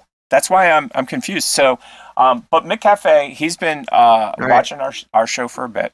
Maybe TICKTICK should win for comment of the... Because the small hearts. That'd be hilarious. Yeah. And I love the Morty smile. The Morty smile. That every time I see that smile, it reminds me of Rick and Morty smile. Oh my God. Oh, there we go. That guy wins comment of the whatever. What is that? I have no idea. What is that? Throw that guy some pips right now. And we do 500 pips, but we're gonna up that. Oh yeah, and you know what we didn't do and we have to do? Word of the week. Man, we are just dropping this ball left and right. So, you know what? That's the word of the week. Here we go. This is, not only is he the winner, he is also the word of the week. I don't even know how this is going to work. I can't wait to see this. My program's just going to be like, what? What did you just do? Okay, I'm going to have to make this like the smallest I could ever think of. Yeah, my computer it won't even show the image. Oh my gosh, that's so funny. Oh, that is funny on every level. Yeah. Genius. This is hilarious. Are you? Oh, I muted you. His about me. I muted you. Sorry, man. I'm so sorry. Muted me. I didn't mean to mute you, man. How many pips do you want to get this? He gets 500 pips. Twitch. So he gets 500 pips. But here's the funniest part, dude. I'm so sorry I muted you, by the way. So here's the funniest part. Let me see if I can throw this up on the screen. Wait, one. Yeah, right, I can't even get it to fit. Look at how crazy it is. Yep. Okay, so well, it's like that guy's hashtag. Yeah. It's that guy's hashtag for sure, and it's right over my face too. Let me see. I want to see if I can make it. And he gets a follow. We weren't following him. He now gets a follow. Oh yeah, Twitch, that's awesome. Junior Jarper. Look at me. That's word of the day. That's the word of the day. First person to A, be able to read it, and B, figure it out. And I don't even think that's the whole thing. I copied the whole thing, and I think my computer was like, yeah, no, not doing it. Let me see. I'm going to take it one step further and see if I can. Okay. It's going to disappear off the screen in a second as far as like readability goes. Yeah. No, I got you. And you know what? Since we can't read it, Rosie's going to read it for us. Oh, there you go. Dude, I made it at an 8 font. So now it's at an 8 font. And I've zoomed it out so far that we can't even see it on the screen anymore. All right, guys. For those of you who are participating in this, you just got to get it close, okay? Just get it close and we'll know. Okay, here's the word of the day. Hold on. Oh, hold on. Oh, okay. Do you want to win 500 pip? Well, it's simple. Here's the rules. Go to the TP Show page on Fruit Lab. Be the first person to comment the word of the day on the video entitled Word of the Day. It's that simple. Good luck. All right. And the word of the day is on the screen. Is Escher. That's it. That's what you said. Escher. What? Escher. That's hilarious. Yep. And so I will actually make this larger so that you can see it, but it's still so tiny. I don't know why she said it the way that she did. I wanted her to go. I can't even get the whole thing to fit. The screen is actually bugging out. It's like I give up. I quit. All right. There's the whole thing all the way across the screen, and it's just a blur. Escher. Oh, that's closer. It's closer. It's more accurate. So whatever that means. That is our word of the day. So we got in our TikTok, which we really don't want to do any more of those. We've got in our word of the day. We've given away some pips. We've done a comment of the week. So and we spent a lot of time on Fruit Lab at the front. So I think that's why we didn't actually spend too much as the show went on. But if you've made it this far and you've gotten the word of the week, I think, you know what, the first 3 people we should give 500 pips to. I'll be honest. And if you made it this far, holy mackerel. Just tell us you made it this far. Right. Just be like 2 hours and 20 minutes into the show. Right. I am literally I need a potty break. I just need one.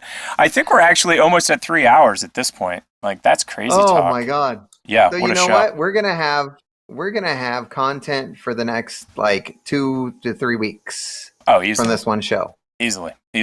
Well, it was great seeing you, as it always is. Let me hit the end of the show and see what's going on. Yeah. Oh my god, wasn't that such a long show? You ain't lying, Rosie. Please like and subscribe, and if you're on Fruit Lab, please follow. For those of you listening on the podcast, thank you. Thank you. This has been another installment of the TP Show.